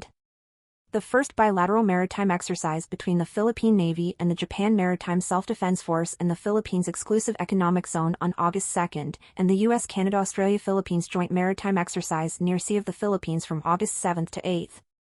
The 2024 NATO Summit, held in Washington from July 9 to 11, elevated Japan, the ROK, Australia, and New Zealand to the status of important partners, calling them IP4. They are practically NATO members. In fact, they participated in the multinational joint maritime exercise RIMPAC 2024, held from June 26 to August 2 this year. It is no coincidence that Yoon Suk-yeol of the ROK visited the U.S. Indo-Pacific Command in Honolulu on July 9, where the RIMPAC exercise was ongoing, to deliver a puppet speech as the U.S. wished, in the presence of U.S. military generals, and that he participated in the 2024 NATO summit just before its start. It can be said that the pacificization of NATO was completed with the NATO summit process, in which Japan and the ROK participated steadily from the summits in Madrid, Spain, in 2022 through Vilnius, Lithuania, in 2023, and to Washington, the U.S., in 2024, and with the RIMPAC 2024, in which the largest ever number of NATO members participated this year and conducted multinational and multi-domain joint military exercises. In late August, the U.S.-ROK Joint War Drill UFS reflected a nuclear operations scenario that included a preemptive nuclear strike on the DPRK. The Korean Peninsula is already in a state of low-intensity war, and U.S. imperialism and its war puppet Yoon Suk-yeol are desperate to provoke a war in the ROK. The war in the ROK will be the war in East Asia and lead to a wider war in the Western Pacific. People armed with the best weapon, unity, will win. Contribution to the International Forum organized by the Communist Party of Belgium at the Fête de l'Humanité in Paris, on September 14, 2024. The current world situation is, in short, a world war. There have been 2 world wars, the first and second, so this time is the third. To put it metaphorically, the storm of World War III is blowing from Eastern Europe through West Asia, Middle East, to the Western Pacific. This war is caused by imperialism, like all wars since the 20th century. Imperialism systematically promotes wars to deflect its own political and economic crises, for the high monopoly profits of monopoly capital, for the militarization of the economy, and for the interests of the military-industrial complex. Consequently, the people are uniting in solidarity on a global scale, not just on a national scale. The current state of the war in Eastern Europe is not limited to Ukraine, as reported in the media, but is on the verge of expansion following the Ukrainian attack on Kursk in Russia. Russia cannot tolerate the attack on its country by NATO, including the US, which is behind Ukraine. The war in West Asia is not just moving from the fourth to the fifth round but is moving toward ending the Zionist occupation of Palestine since 1948. This is a common goal of not only Hamas but also the axis of resistance, which includes Iran. It is because the war in West Asia is being fought in conjunction with World War III. Ukraine's attack on Kursk is a major threat to Russia because Kursk has a gas valve from Russia to pro-Russian countries in Eastern Europe, Slovakia and Hungary, as well as to Germany, Austria, and Italy in Western Europe, and one of the 4 Russian nuclear power plants is located there. Ukraine carried out reckless and dangerous drone attacks against nuclear power plants in Zaporizhia and Kursk, which is extremely provocative to Russia. Furthermore, if the US and others allow Ukraine to attack Russia without restrictions with missiles provided by them, Russia has no choice but to make a serious decision. NATO, including the US, is constantly provoking Russia. This is also true in West Asia. Israel's attack on the Iranian consulate in Damascus, Syria, in April, and even its attacks on Beirut, Lebanon, and Tehran, Iran, in July, killing Hezbollah's military commander and Hamas political leader, respectively, are provocations and aggressions that Hezbollah and Iran will never tolerate. Iran is playing a waiting game as strategic patience, but its decisive retaliatory strike is inevitable. The axis of resistance is united, and its counterattack continues unabated. In East Asia, the Republic of Korea, ROK, and Taiwan are the most dangerous. If Japan and the Philippines are added, it will be the war in East Asia, and when Australia and New Zealand join, we will have the Western Pacific War. Japan has the strongest military alliance in Asia with the US and the ROK and is the center of both the first island chain connecting Japan, Taiwan, and the Philippines and the second island chain connecting Japan, Guam, and Papua New Guinea. In short, Japan is the starting point, common point, and center of the US plan for the Western Pacific War. The US is trying to provoke the war in the ROK with Japan as its stronghold and immediately escalate it to the war in East Asia, which Taiwan and the Philippines would join, and then to the Western Pacific War with Australia and New Zealand included. This is exactly the Second Pacific War, a replay of the Pacific War during World War II. At that time, Japan, which was in the fascist camp, waged war against the US, which was in the anti-fascist camp, while now the US, which belongs to the imperialist camp, is trying to wage war against the Democratic People's Republic of Korea, DPRK, China, and Russia, which are in the anti-imperialist camp. The Washington NATO summit in July 2024 declared the de facto pacificization of NATO with having IP4 countries, Japan, the ROK, Australia, and New Zealand, as its partners, and from June to August this summer, with the RIMPAC, Rim of the Pacific exercise, as its peak, NATO held its largest and most provocative military exercises and war games in history, including Freedom Edge, Pitch Black, Pacific Skies, Pacific Dragons, and Olchi Freedom Shield exercises aimed at the DPRK, China, and Russia. In other words, the pacificization of NATO is not just organized but is in the stage of full-scale realization through practical exercises. Imperialism had Atlanticized NATO, expanding it from the North Atlantic to the South Atlantic, and now completed its pacificization. 10% of NATO's approximate 750 bases are in Latin America, mostly on the Pacific side, from Mexico to Chile. At the end of July, the defense and foreign ministers of the US and Japan gathered in Japan to make the Japan Self-Defense Forces, SDF, a war-capable Japanese army and to transfer the operational command authority from the Indo-Pacific Command to the US Forces Japan, USFJ. In other words, the USFJ and the Japan SDF completed a command system that allows them to wage war on their own at any time. This means that the subordinate military alliance system has already been established to complete the pacificization of NATO with the already formed AUKUS of the US, UK, and Australia, while the US, Japan, and the ROK virtually formed the East Asian NATO at Camp David in August last year, and the US, Japan, Australia, and the Philippines formed the Squad this year.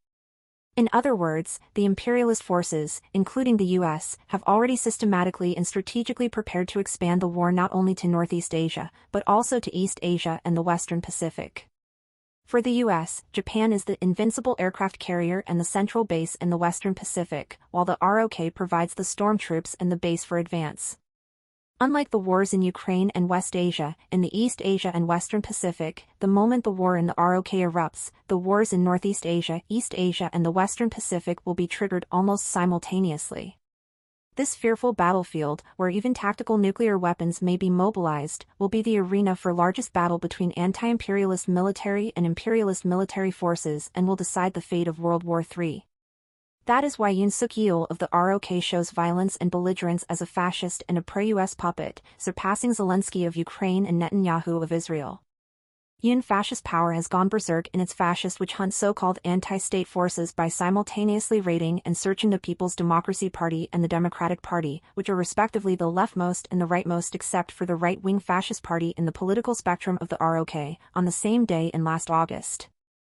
The scheme to provoke a local war and then use it as an excuse to impose martial law has already been exposed by the public remark of the leader of the main opposition party, which has a majority in the National Assembly.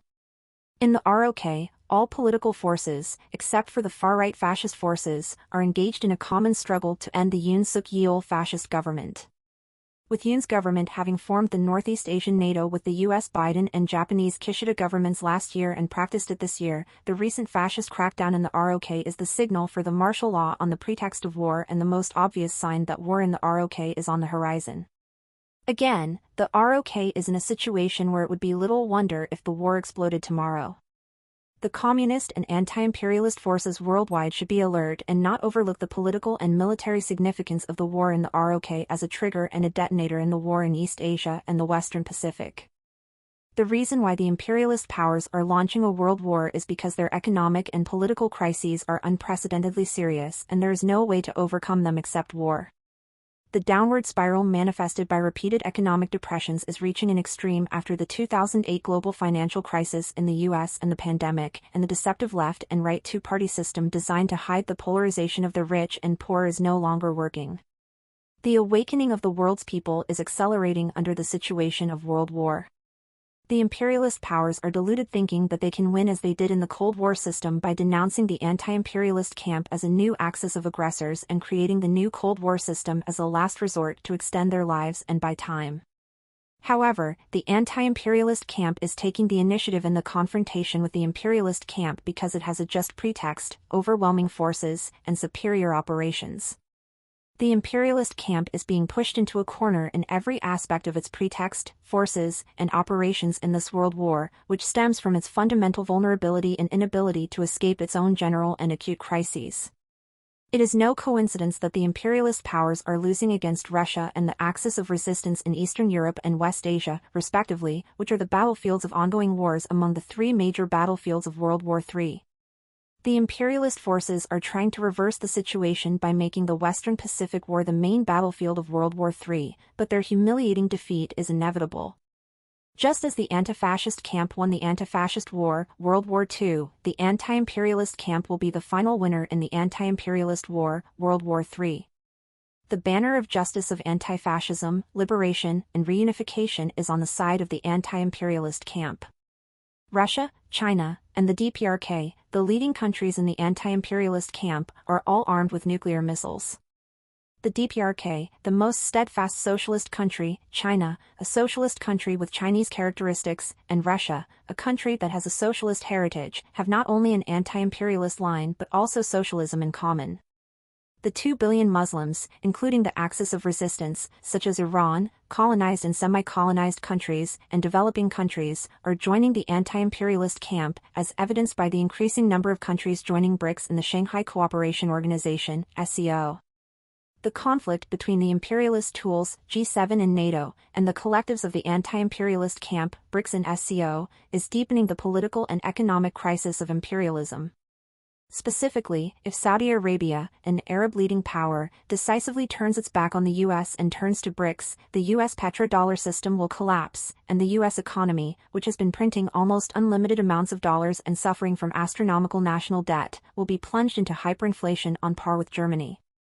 The US is trying to change its Asia-Pacific strategy to the Indo-Pacific strategy to isolate China and attract India, but the deceptive nature of its de-risking has already been exposed, and India, a founding member of the BRICS and a member of the SCO, chose a summit with Russia instead of participating in the Washington NATO summit. The Quad is ineffective and the Indian Oceanization of NATO has failed. The imperialist camp has made proxy, expeditionary, localized and hybrid warfare the doctrine of its military operations, which is a proof that it recognizes the limit of its forces' ability to overwhelm the anti-imperialist camp and that the monopoly capitalists who enjoy the greatest wealth and benefits are afraid of suicidal mutually assured destruction, MAD. There is no doubt that the anti-imperialist camp, which is firmly committed to the cause of justice recognized by humanity and the times, and which will desperately fight near its mainland by all means necessary, will be victorious. The anti-imperialist forces, including the communist forces, do not want war and are doing their best to prevent it, exerting their strategic patience to the limit. However, if the fatal imperialist provocation makes war unavoidable, we will crush the imperialist war of aggression with an all-people's resistance in which the entire army and people fight as one, just as the anti-fascist camp did during World War II, and make it a decisive opportunity for the great change and great upheaval in the revolutionary direction of permanent peace, global independence, and a society where the people become its masters. Launched in Paris in October 2022, the World Anti-Imperialist Platform, the Platform, announced the Paris Declaration based on the scientific analysis of the current international situation and the revolutionary strategies of the communist forces and has been striving with communist political forces worldwide to realize the three major goals: the world anti-imperialist struggles, the ideological battle against opportunists, and the strengthening of the communist movement. The platform held various international events, including the International Anti-Imperialist Conference, and mass struggles in Paris, France, in October, in Belgrade, Serbia, in December 2022, in Caracas, Venezuela, in March, in Gwangju and Seoul, the ROK, in May, in Athens, Greece, in November 2023, and in Washington, U.S., in July 2024. Currently, it is preparing for events and struggles in Dakar, Senegal, in October. The logical contradiction between the imperialist camp's anti-Russian and pro-Israeli propaganda is pushing itself to the brink in a fight that already had no convincing pretext.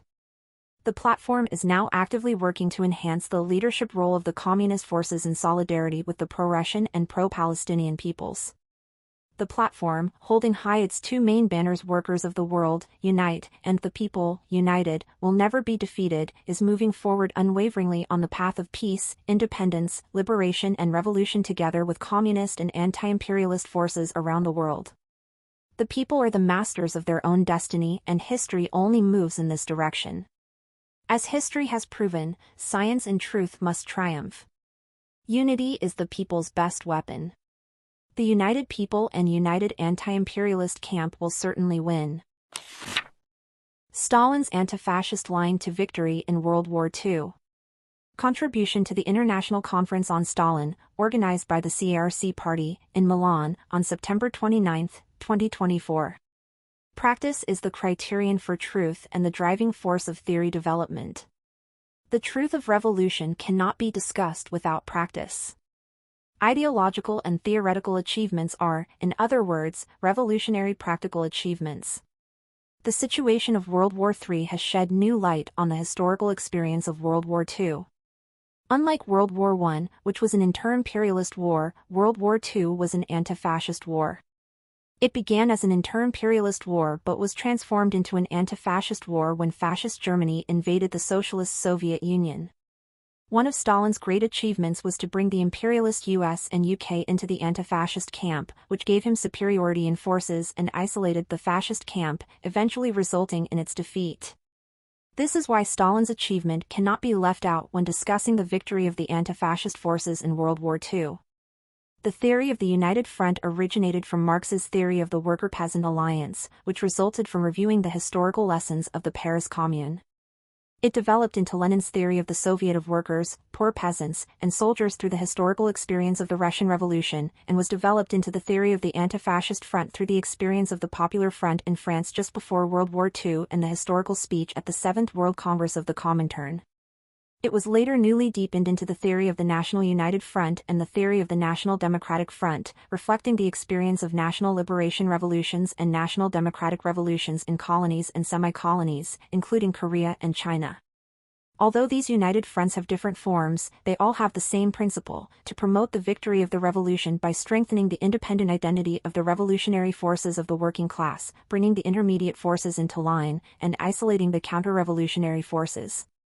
One of the decisive differences between the revolutionary ideology of the working class and opportunist ideologies such as Trotskyism lies in the United Front theory. Trotsky's dogmatic theory of the Workers' United Front was the most dangerous opportunist theory that committed the typical errors of leftist closed-door policy, denied the revolutionary principles of the theory of United Front, and caused the division of the revolutionary forces. The most important organizational line for the revolutionary forces of the working class during World War III is the line of Anti-imperialist United Front. Inheriting the revolutionary essence of the anti-fascist United Front during World War II and innovating on it to meet today's conditions, the Anti-imperialist United Front is a revolutionary and scientific line that can strengthen the capacities of the revolutionary forces of the working class, boost the intermediate forces, and isolate and divide the counter-revolutionary forces. Imperialism and fascism are closely related but distinct. Historically, monopoly capital has used two ways of domination over the people: social democracy and fascism. It is no coincidence that both coexisted in Europe on the eve of World War II. The UK chose social democracy because it was able to placate the middle class with super profits exploited from colonies, and Germany just chose fascism because it was suffering from extreme inflation after losing World War I. It is in the same vein that Hitler's Nazi Party switched from social democracy to fascism. Imperialism, as an external expression, concerns a system in which a monopoly capitalist country colonizes other countries to extract super profits. In other words, imperialism is the external system of monopoly capitalism, and fascism is one of the basic political methods of monopoly capital. Therefore, the war between Britain, a social democracy country, and Germany, a fascist country, at the beginning of World War II was an imperialist war like World War I. However, the nature of the war changed when Germany attacked the Socialist Soviet Union.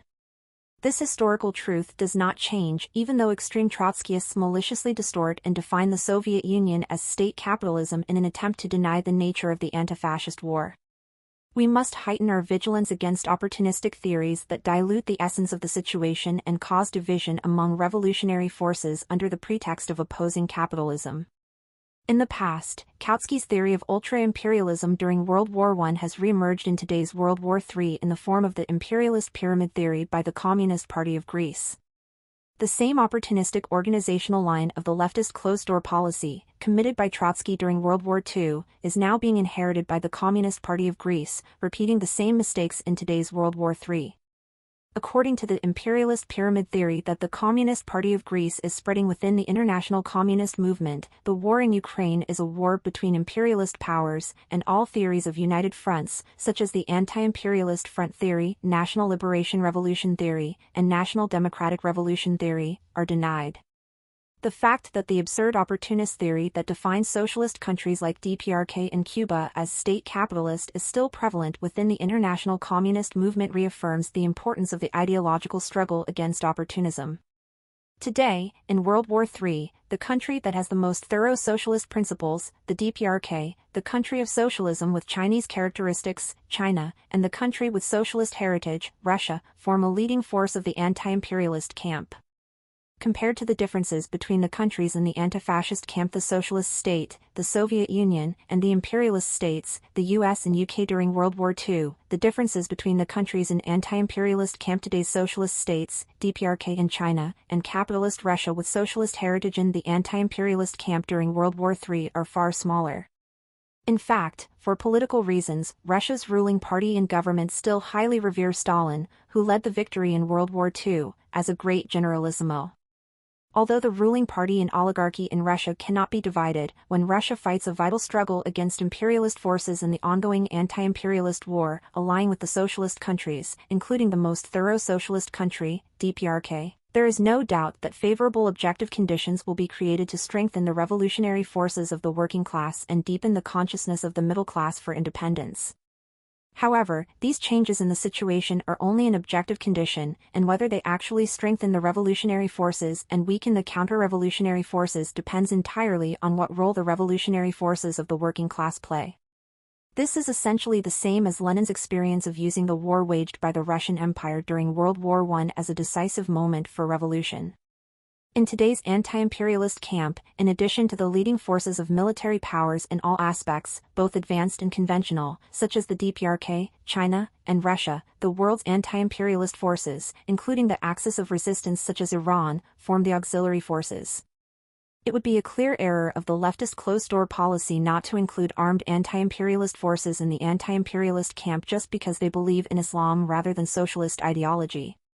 In fact, Russia, China, and the DPRK have long maintained and developed strategic relations with the axis of resistance, including Iran, which are now deepening.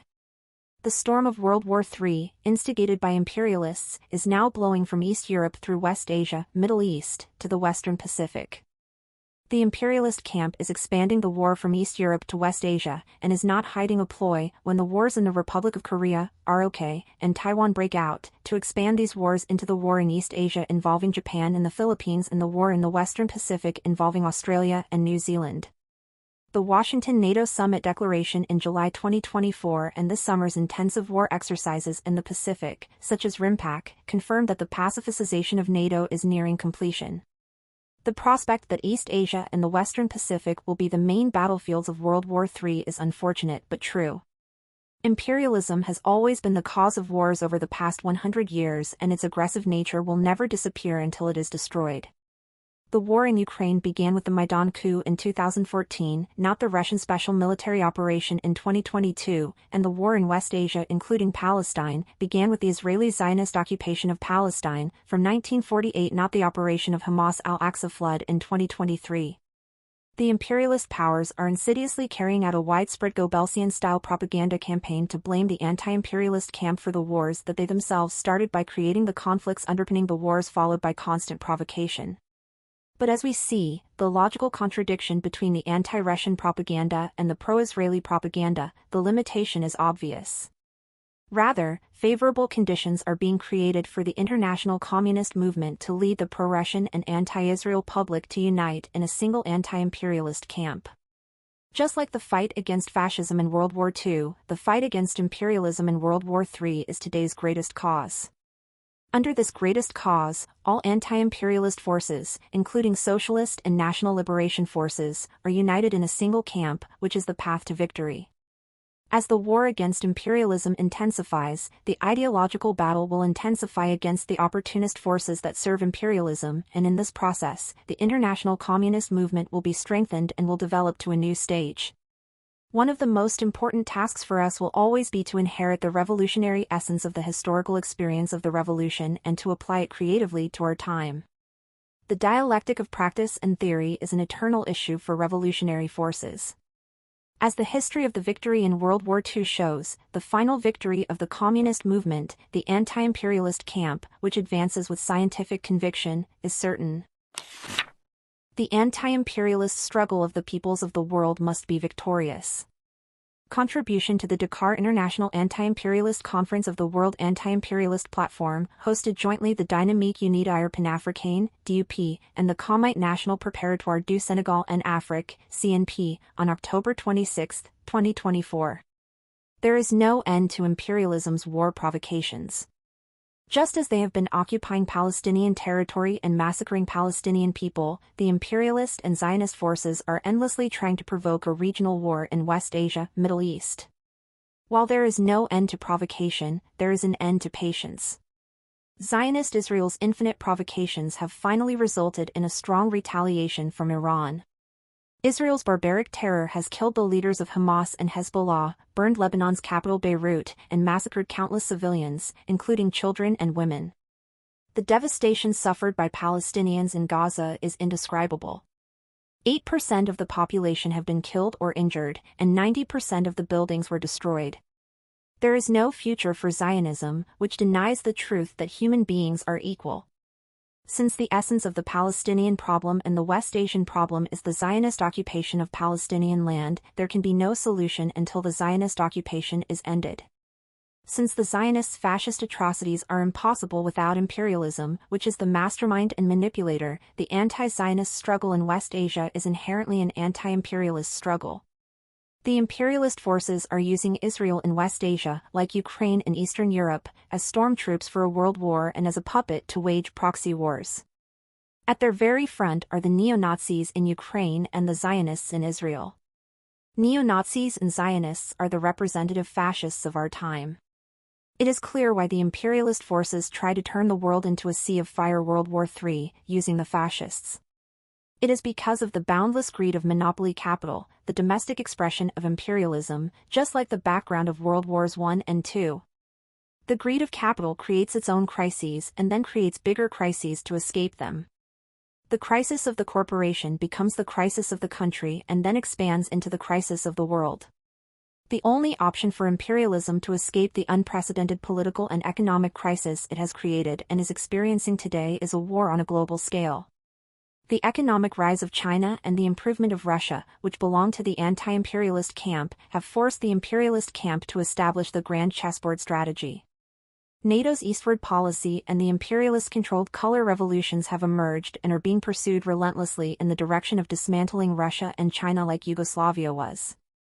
After the collapse of the unipolar system, the imperialist forces delude themselves that they would be the final winner, as they were in the Cold War, by establishing the new Cold War system, provoking World War III to slander the main countries of the anti-imperialist camp: Russia, Iran, China, and the Democratic People's Republic of Korea, DPRK, as the new axis of aggressors. Russian President Putin's visit to the DPRK and signing of the June 19 treaty with Chairman Kim Jong-un, which established a powerful military alliance surpassing the DPRK-Soviet Union Treaty in 1961 and the current NATO rules, was a major blow to imperialism. It is of particular significance that the DPRK, the most steadfast socialist country, has become a nuclear missile power armed with hydrogen bombs and hypersonic missiles like Russia and China. The DPRK, which was not defeated in a 3-year war against U.S. imperialism in the 1950s with only machine guns and artillery, is now armed with a variety of nuclear weapons and missiles. The U.S., which has been dealing with the DPRK for a long time, is well aware that the DPRK has the will and ability to retaliate with intercontinental ballistic missiles against the U.S. mainland in the event of an emergency. The ongoing war in West Asia and the impending war in East Asia have more in common than just the fact that Iran and the DPRK are dealing with the same imperialist power. Just as Iran, the most thorough Islamic country in West Asia, has formed an axis of resistance against Israeli Zionism and U.S. European imperialism and waged an anti-Zionist anti-imperialist struggle, abandoning its strategic patience and launching Operation True Promise 1 and 2, the DPRK, the most thorough socialist country in East Asia, has formed an anti-imperialist front against fascism in the Republic of Korea, ROK, and U.S.-Japanese imperialism and is waging an antifascist anti-imperialist struggle, through which it is expected that the DPRK will likely be forced to abandon its strategic patience and carry out the subjugation of the ROK. Yoon Suk-yeol of the ROK is a fascist and imperialist puppet, like Zelensky of Ukraine and Netanyahu of Israel. While Zelensky and Netanyahu are currently attracting the world's attention by pushing for war and revealing the true colors of their fascist regimes, Yoon will soon be recognized by the world as a fascist and warmonger who surpasses them. As Yoon's approval ratings plummeted due to corruption, irregularities, incompetence, economic crisis, and devastation of public livelihoods, and he was pushed to the brink of impeachment, he is keen to impose anachronistic military fascist rule, going beyond the prosecutor dictatorship, with the pro-presidential coup through which he tries to declare wartime martial law by inducing a local war. This plot, which was exposed by the National Assembly in August, is still being secretly promoted. Like the Pinochet coup in Chile, Park Chung-hee's coup in 1961, and Chen Duhuan's coup in 1980 in the ROK, it is being manipulated by the CIA and the U.S. military in the ROK. In late August, the Yoon government began the fascist repression. It carried out a search and seize raid on the People's Democracy Party, PDP, and the former ruling party, the Democratic Party, at the same time. The PDP is the leftmost party of the political spectrum in the ROK, while the Democratic Party is the rightmost party of the political spectrum if we exclude Yoon's far-right fascist party. In summary, Yoon is repressing all opposition parties, whether they are left or right. It is a clear sign that wartime martial law is on the horizon. The war planned by the pro-US fascist government of Yoon Suk-yeol is a preemptive strike against the DPRK, as it has declared since the last presidential election, and a preemptive nuclear attack in which US nuclear strategic assets are mobilized under the control and operation of the US. To this end, the Yoon government has completed the US-Japan-ROK triangular military alliance by acting as a fascist stormtrooper for the US and overreaching to attract Japanese militarism. This alliance is essentially the Northeast Asian NATO, a dangerous invasion alliance that threatens not only the DPRK but also China and Russia. As everyone knows, imperialism has been promoting NATO's eastward policy from the European viewpoint and westward policy from the US viewpoint, and finally completed the pacificization of NATO organizationally and practically through the Washington NATO summit in July 2024 and various war exercises such as the RIMPAC, Rim of the Pacific exercise.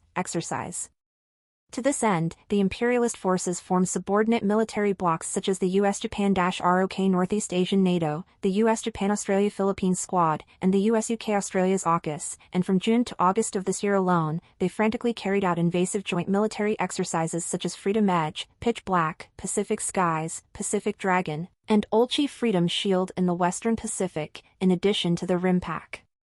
These invasive exercises mobilize various U.S. strategic assets and include drills to launch tactical nuclear weapons from the air, sea, and ground, with the main targets being the DPRK, China, and Russia.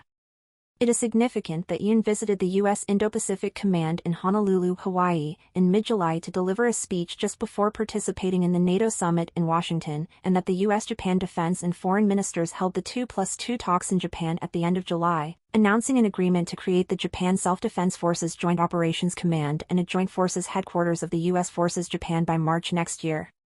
In other words, the imperialist forces are fully prepared to expand the wars in the ROK and Taiwan, when they break out, immediately into a war in East Asia involving Japan and the Philippines and a Western Pacific war involving Australia and New Zealand. The storm of World War III, caused by imperialism, is blowing from Eastern Europe through West Asia to the Western Pacific. All wars since the last century have been planned, manipulated, sustained, and expanded by imperialism. Imperialism, with its nature of aggression and plunder, is the root of all wars. As long as imperialism exists, war will never be eradicated from the face of the earth. This is why the anti-war and peace movement must be united with and must orient the anti-imperialist struggle. Today, the world is divided into two camps, the imperialist camp and the anti-imperialist camp resisting it. The imperialist camp is endlessly trying to start and escalate wars, while the anti-imperialist camp is strategically patient to prevent war and its escalation. Just as Iran could tolerate Zionist provocations no longer and finally retaliated, Russia's patience with the Kiev fascist provocations would have its end. If NATO lifts restrictions on missiles provided to Ukraine, Russia could be forced to lift restrictions on its tactical nuclear weapons. As history has shown, it is doubtful that Russia's firm stance will stop NATO's provocations. Imperialism will not stop provocations for anti-Russian war, such as fascist Kiev's invasion of Kursk, like the Israeli Zionists already bombed Beirut and Tehran in order to push the tide of World War III to the point of no return. The expansion of war in West Asia is fueling the escalation in Eastern Europe, and the escalation in these two battlefields is fueling the outbreak in the other battlefields, East Asia and the Western Pacific.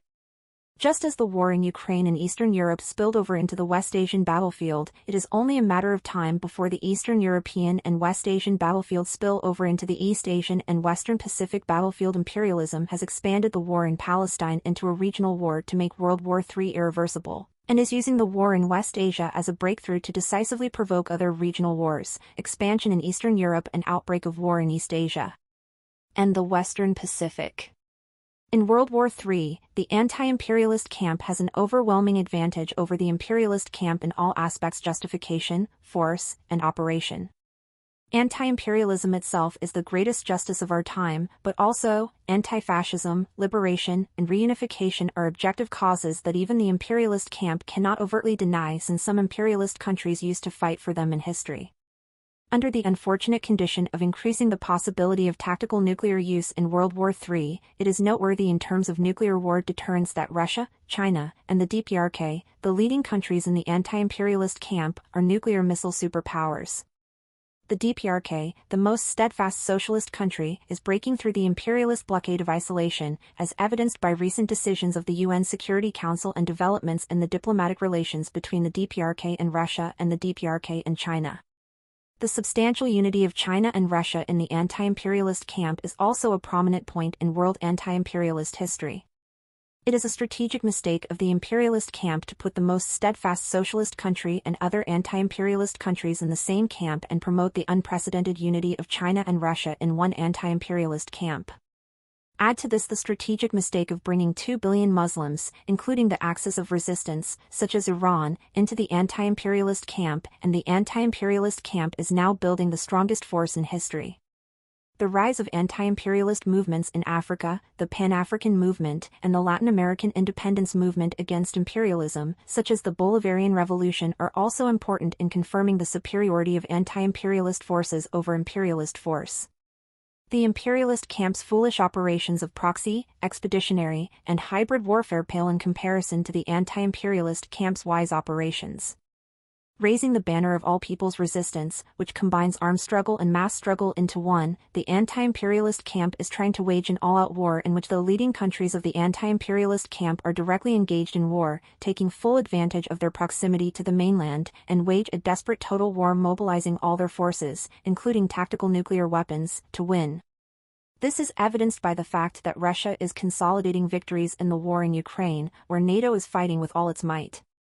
In West Asia, Israeli Zionism is also increasingly isolated and pushed to the brink.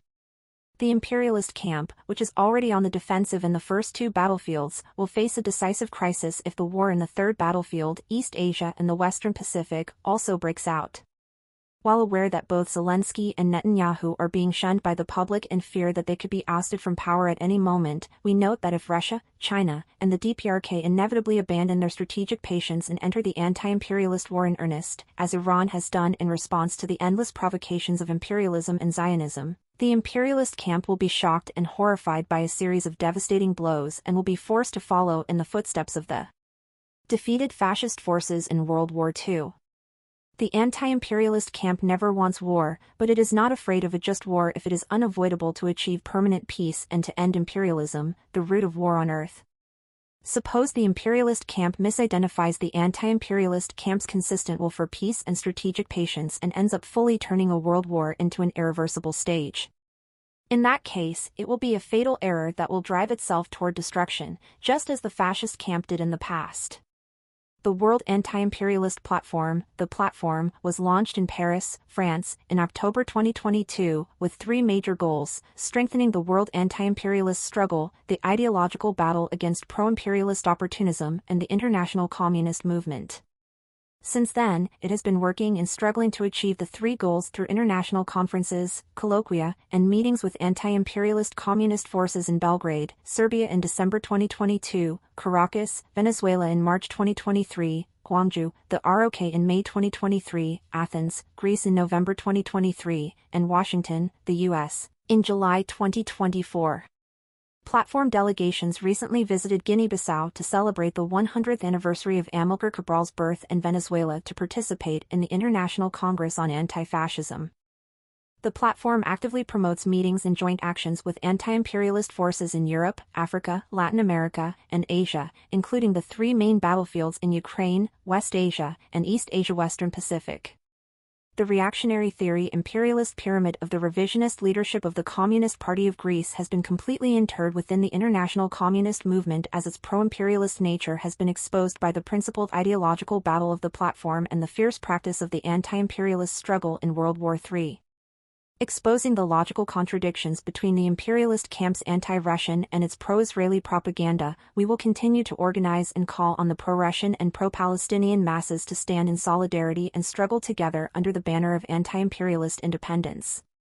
With the 2024 Dakar International Conference, held on the occasion of the 100th anniversary of Cabral's birth, we have learned deeply about the revolutionary significance of his ideas and line, which contributed to the Pan-African movement and the anti-imperialist movement, and we realize the need to fight together shoulder to shoulder through joint anti-imperialist events and actions in Africa. We also call for the release of Lebanese communist anti-imperialist fighter Georges Abdallah, who will mark 40 years of imprisonment in France in October 2024 for his struggle for the Palestinian liberation, and we will not stop our solidarity struggle as the platform until his will is realized. We will continue to strengthen the international anti-imperialist and anti-fascist solidarity struggle, raising awareness of the rapid fascistization around the world in line with the imperialist camp's war provocations. Unity is our best weapon. The slogans "The working class of the world, unite," and "The people, united, will never be defeated" are our two main slogans. The African people are already united under the banner of anti-imperialism and Pan-Africanism and under the ideology of independence and liberation.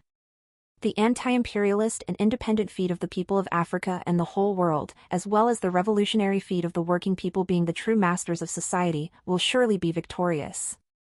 The people of Africa and the world, our people, will make it so. The anti-imperialist front, superior in every aspect, will inevitably win. Contribution to the Dakar International Anti-Imperialist Colloquium of the World Anti-Imperialist Platform, hosted jointly the Dynamique Unitaire Panafricaine, DUP, and the Comité National Préparatoire du Sénégal en Afrique, CNP, on October 27, 2024. Can we win? Will our people triumph in this war, in the Third World War, and experience a new high tide of progress like in Second World War? The Third World War is already underway. Compared to the beginnings of the First and Second World Wars, the Third World War is much broader and fiercer. War is ongoing in Ukraine, and the Kiev authorities, under NATO's manipulation and support, have invaded Russian territory, Kursk. In West Asia, the Middle East, it has already turned into a regional war. No one doubts the Fifth West Asia War. Even conservative media have started reporting that the war in Ukraine will expand into a war in Eastern Europe.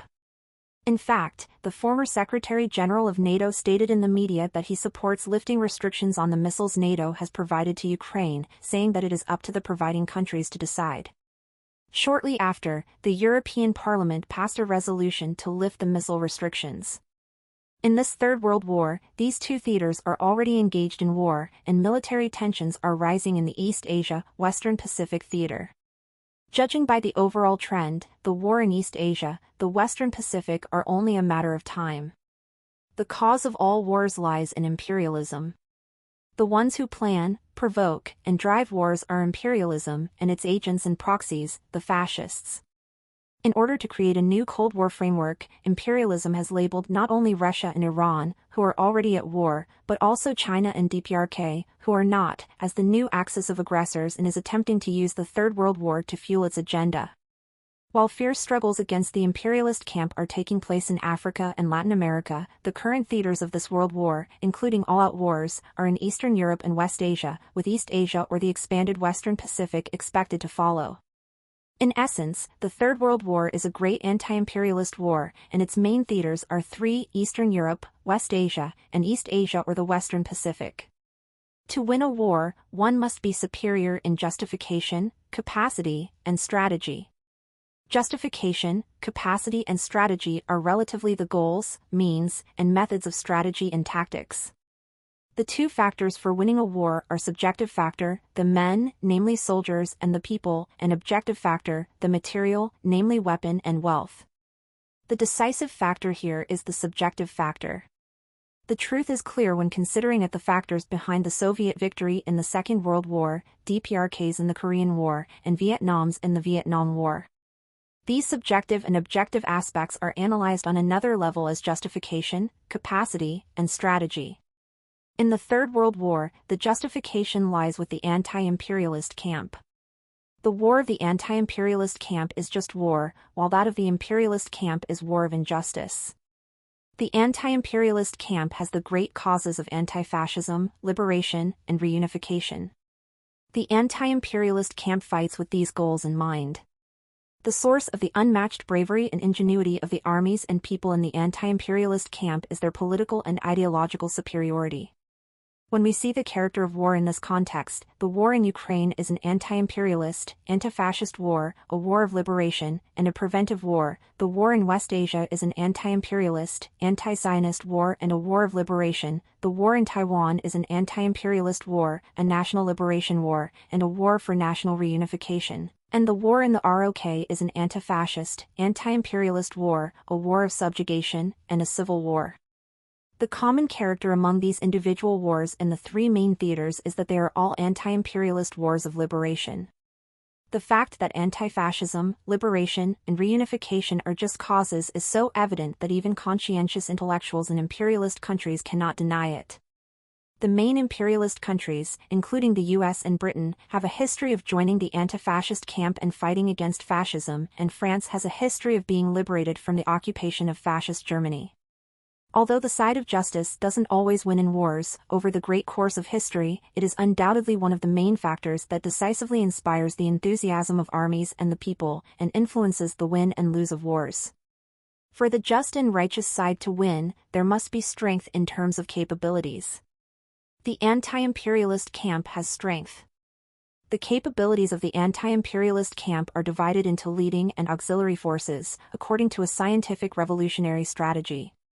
The leading forces can be described as national powers, much like in the Second World War, and they consist of 4 countries: DPRK, China, Russia, and Iran. The commonality among the first 3 main countries is that they are all nuclear missile powers armed with hydrogen bombs and hypersonic missiles. DPRK officially announced in 2017 that it had successful test of hydrogen bomb for ICBM, so the development of the hydrogen bomb itself must have been completed much earlier. DPRK has developed various types of strategic and tactical hypersonic missiles and has deployed them in practice. Even the head of the U.S. Strategic Command is complaining that DPRK's missile development speed is too fast. There is no need to explain China's rapid nuclear missile development pace. Russia, as the world's acknowledged nuclear missile superpower, is in a similar position. What sets DPRK apart is its status as the most thorough socialist state. This plays a crucial role in determining the direction the world will take after the final victory of the anti-imperialist camp. China, as a socialist state with Chinese characteristics, stands out in terms of economic and diplomatic power. Russia, as a country with a socialist legacy, has made particular contributions to strengthening the anti-imperialist military power of many nations within the anti-imperialist camp. Specifically, Russia has played an important role not only in providing military support to Iran, a focal point of the current situation, but also in helping several countries in the Sahel region expel the French imperialist and U.S. imperialist forces. If the Third World War were to escalate, it would inevitably lead to nuclear conflict, making the nuclear war deterrence of the anti-imperialist camp crucial in countering imperialist nuclear strikes. In this context, the 3 major powers hold a special role in a Third World War, where the use of tactical nuclear weapons is highly likely. Iran is a strong missile power.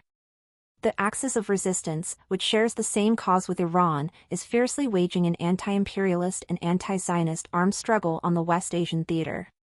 Although Iran and the Axis of Resistance are neither socialist states nor countries with a socialist legacy, they are one of the leading anti-imperialist forces engaged in a life-and-death armed struggle against imperialist and Zionist powers. They are waging fierce anti-imperialist armed and people's struggles in various regions, including the Sahel region of Africa. Latin America may not be engaged in a full-scale war like West Asia or a regional conflict like Africa, but it is, in essence, waging an anti-imperialist struggle, albeit without the sound of gunfire. While anti-imperialist armed struggles are being waged on a national or regional scale, not in full-scale wars, they are not recognized as one of the 3 major theaters of the Third World War. As a result, they cannot play a leading role, but it is important to note that armed struggle, the main form of the anti-imperialist struggle, is being conducted. In short, the auxiliary anti-imperialist forces are those engaged in the world anti-imperialist popular struggle. This includes all forces except the major national powers that, in the 3 main theaters, are waging life-and-death armed struggles against imperialism with missiles and other means. These forces represent an overwhelming majority, encompassing the vast majority of the world's population and natural resources. These anti-imperialist leading and auxiliary forces are the most powerful forces in the history of the anti-imperialist movement, and their unity has reached its highest level. For example, the June 19 DPRK Russia treaty that President Vladimir Putin directly signed with Chairman Kim Jong-un during his visit to DPRK this year is not only the strongest in the history of DPRK Russia treaties but also far stronger than the US-ROK Mutual Defense Treaty, the US-Japan Mutual Defense Treaty, or even the NATO treaty. The more imperialist military aggression, economic sanctions, and distorted propaganda intensify, the stronger the unity of anti-imperialist forces grows, in the three major theaters as well as worldwide. In the leading anti-imperialist forces, socialist countries form two of the three major countries.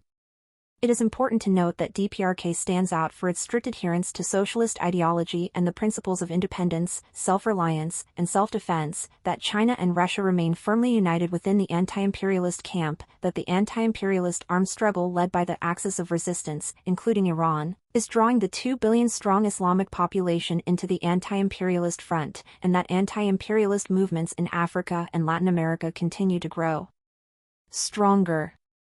In war, not only strength but also strategy is equally important. Even with superior military power, a poorly military strategy can still lead to defeat. In the Second World War, the Soviet Union's victory was not only due to its justification and capacity but also because it had superior strategy. The reason why Georgy Zhukov is highly regarded as a great commander and hero is not only because he led victories in numerous battles but also because he developed a strategy that spanned the entirety of the Second World War. The foundation of the anti-imperialist camp strategy is the combination of armed struggle and people's struggle. The former involves military force, while the latter is the basic methods of resistance by the people. Given the scale of a world war, armed struggle inevitably becomes the main method of anti-imperialist resistance. Even historically, in struggles for national or class liberation against imperialism, armed struggle has been the main method. Modern warfare is not only a high-tech war involving advanced weapons, but also a total war, where all national forces are mobilized with the fate of the nation at stake. This means it takes on the character of an all-people's war, where all available military force and the entire population participate in the war. In this context, it is important to highlight the all-people's war declared by Supreme Leader of DPRK Kim Jong-un during his policy speech to the Supreme People's Assembly of DPRK on January 15, 2024. The all-people's war is a basic method of the struggle of the anti-imperialist camp. The imperialist camp can never adopt such a strategy. This is why the anti-imperialist camp holds an absolute advantage in its basic method of the struggle of the anti-imperialist camp. Based on this method of all-people's war, the anti-imperialist camp has historically employed various tactics and operations to achieve victory. Around the time of Second World War, revolutionary forces and anti-imperialist forces gained valuable practical experience that remains relevant today, such as the Soviet Union's war of attrition, China's protracted war, DPRK's guerrilla war, and other positional warfare strategies.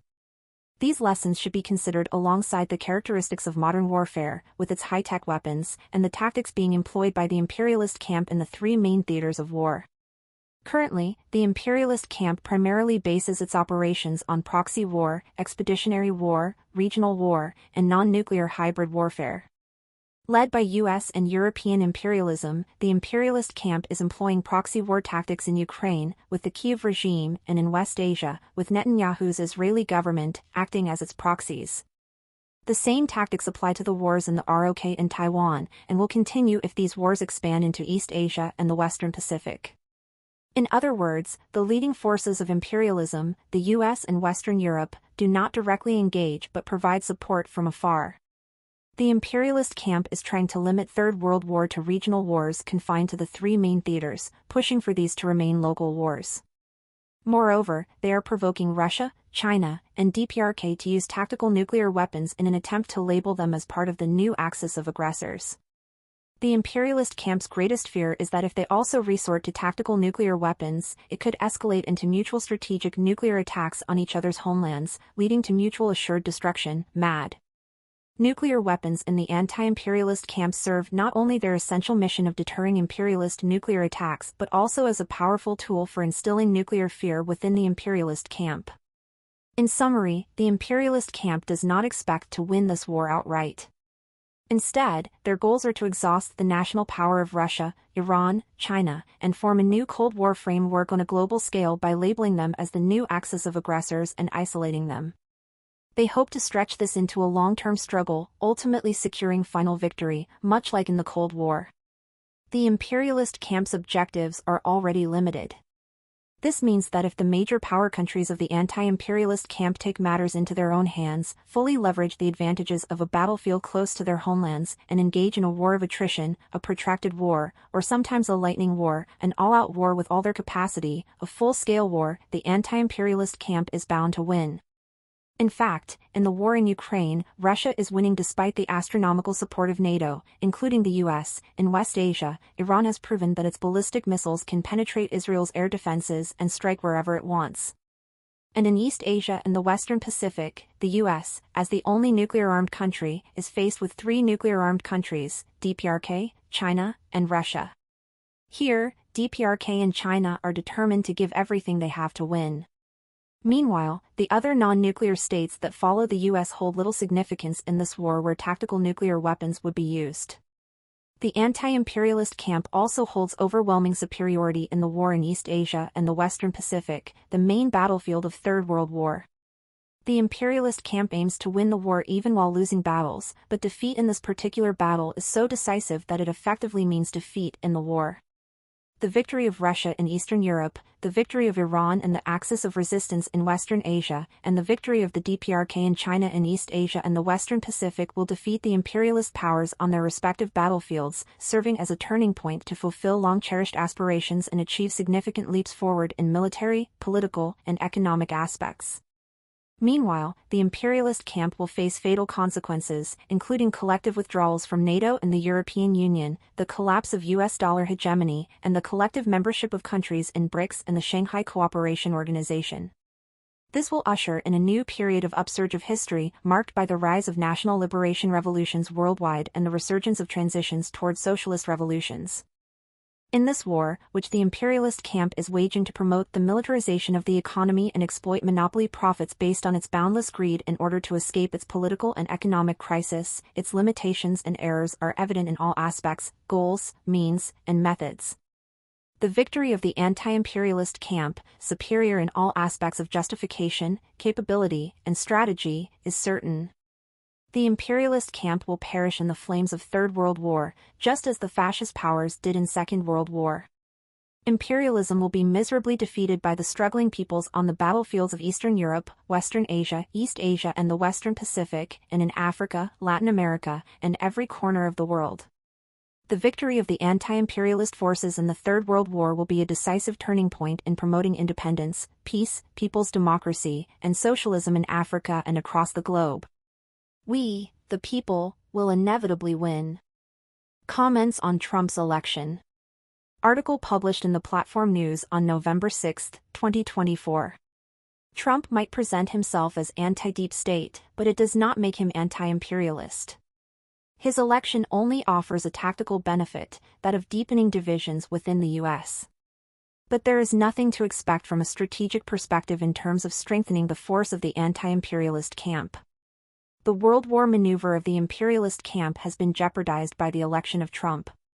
The imperialist camp is now experiencing tactical disorder in its conduct of the war in Ukraine. It is well known that Trump's views on NATO differ from that of the rest of the U.S. establishment. His views on the DPRK and Russia are undoubtedly different from Biden's. But the imperialist camp will not hesitate to resort to all kinds of unreasonable measures to ensure that the momentum toward a world war remains steady, despite any shifts in Trump's policies. Trump is consistently taking a hardline pro-Zionist stance on the war in West Asia, the Middle East. It is no coincidence that part of big capital and the mainstream media have been neutral or even supportive of Trump during the election. In light of his career and previous political positioning, it is questionable whether the Vice President-elect J.D. Vance will share Trump's views to the end. He has many traits reminiscent of the former Vice President, Mike Pence. Who's to say there won't be another assassination attempt on Trump? If he is assassinated, Vance will become president. the defeat of current Vice President Kamala Harris in the presidential election and the majority loss of the Democratic Party even in the Senate embody the harsh judgments of American voters on the current administration of the Democratic Party. The American people have turned their back on its economic failures and war policies. The elections in Europe were no different. This shows that just as nothing fundamental has changed in Europe, things will largely stay the same in the US. There can be no fundamental change in the imperialist countries unless the party of the workers and the people is in power. The main anti-imperialist countries, the DPRK, China, and Russia, adhere to the strategic line of strengthening the anti-imperialist front. Still, on the other hand, they will use the contradictions and divisions in the US from a tactical perspective in order to wear down the imperialist camp. Donald Trump's election victory cannot stop the imperialist strategy to foment World War III. The imperialist camp will provoke and escalate war more often, more intensely, and more forcibly to make World War III our irreversible horizon.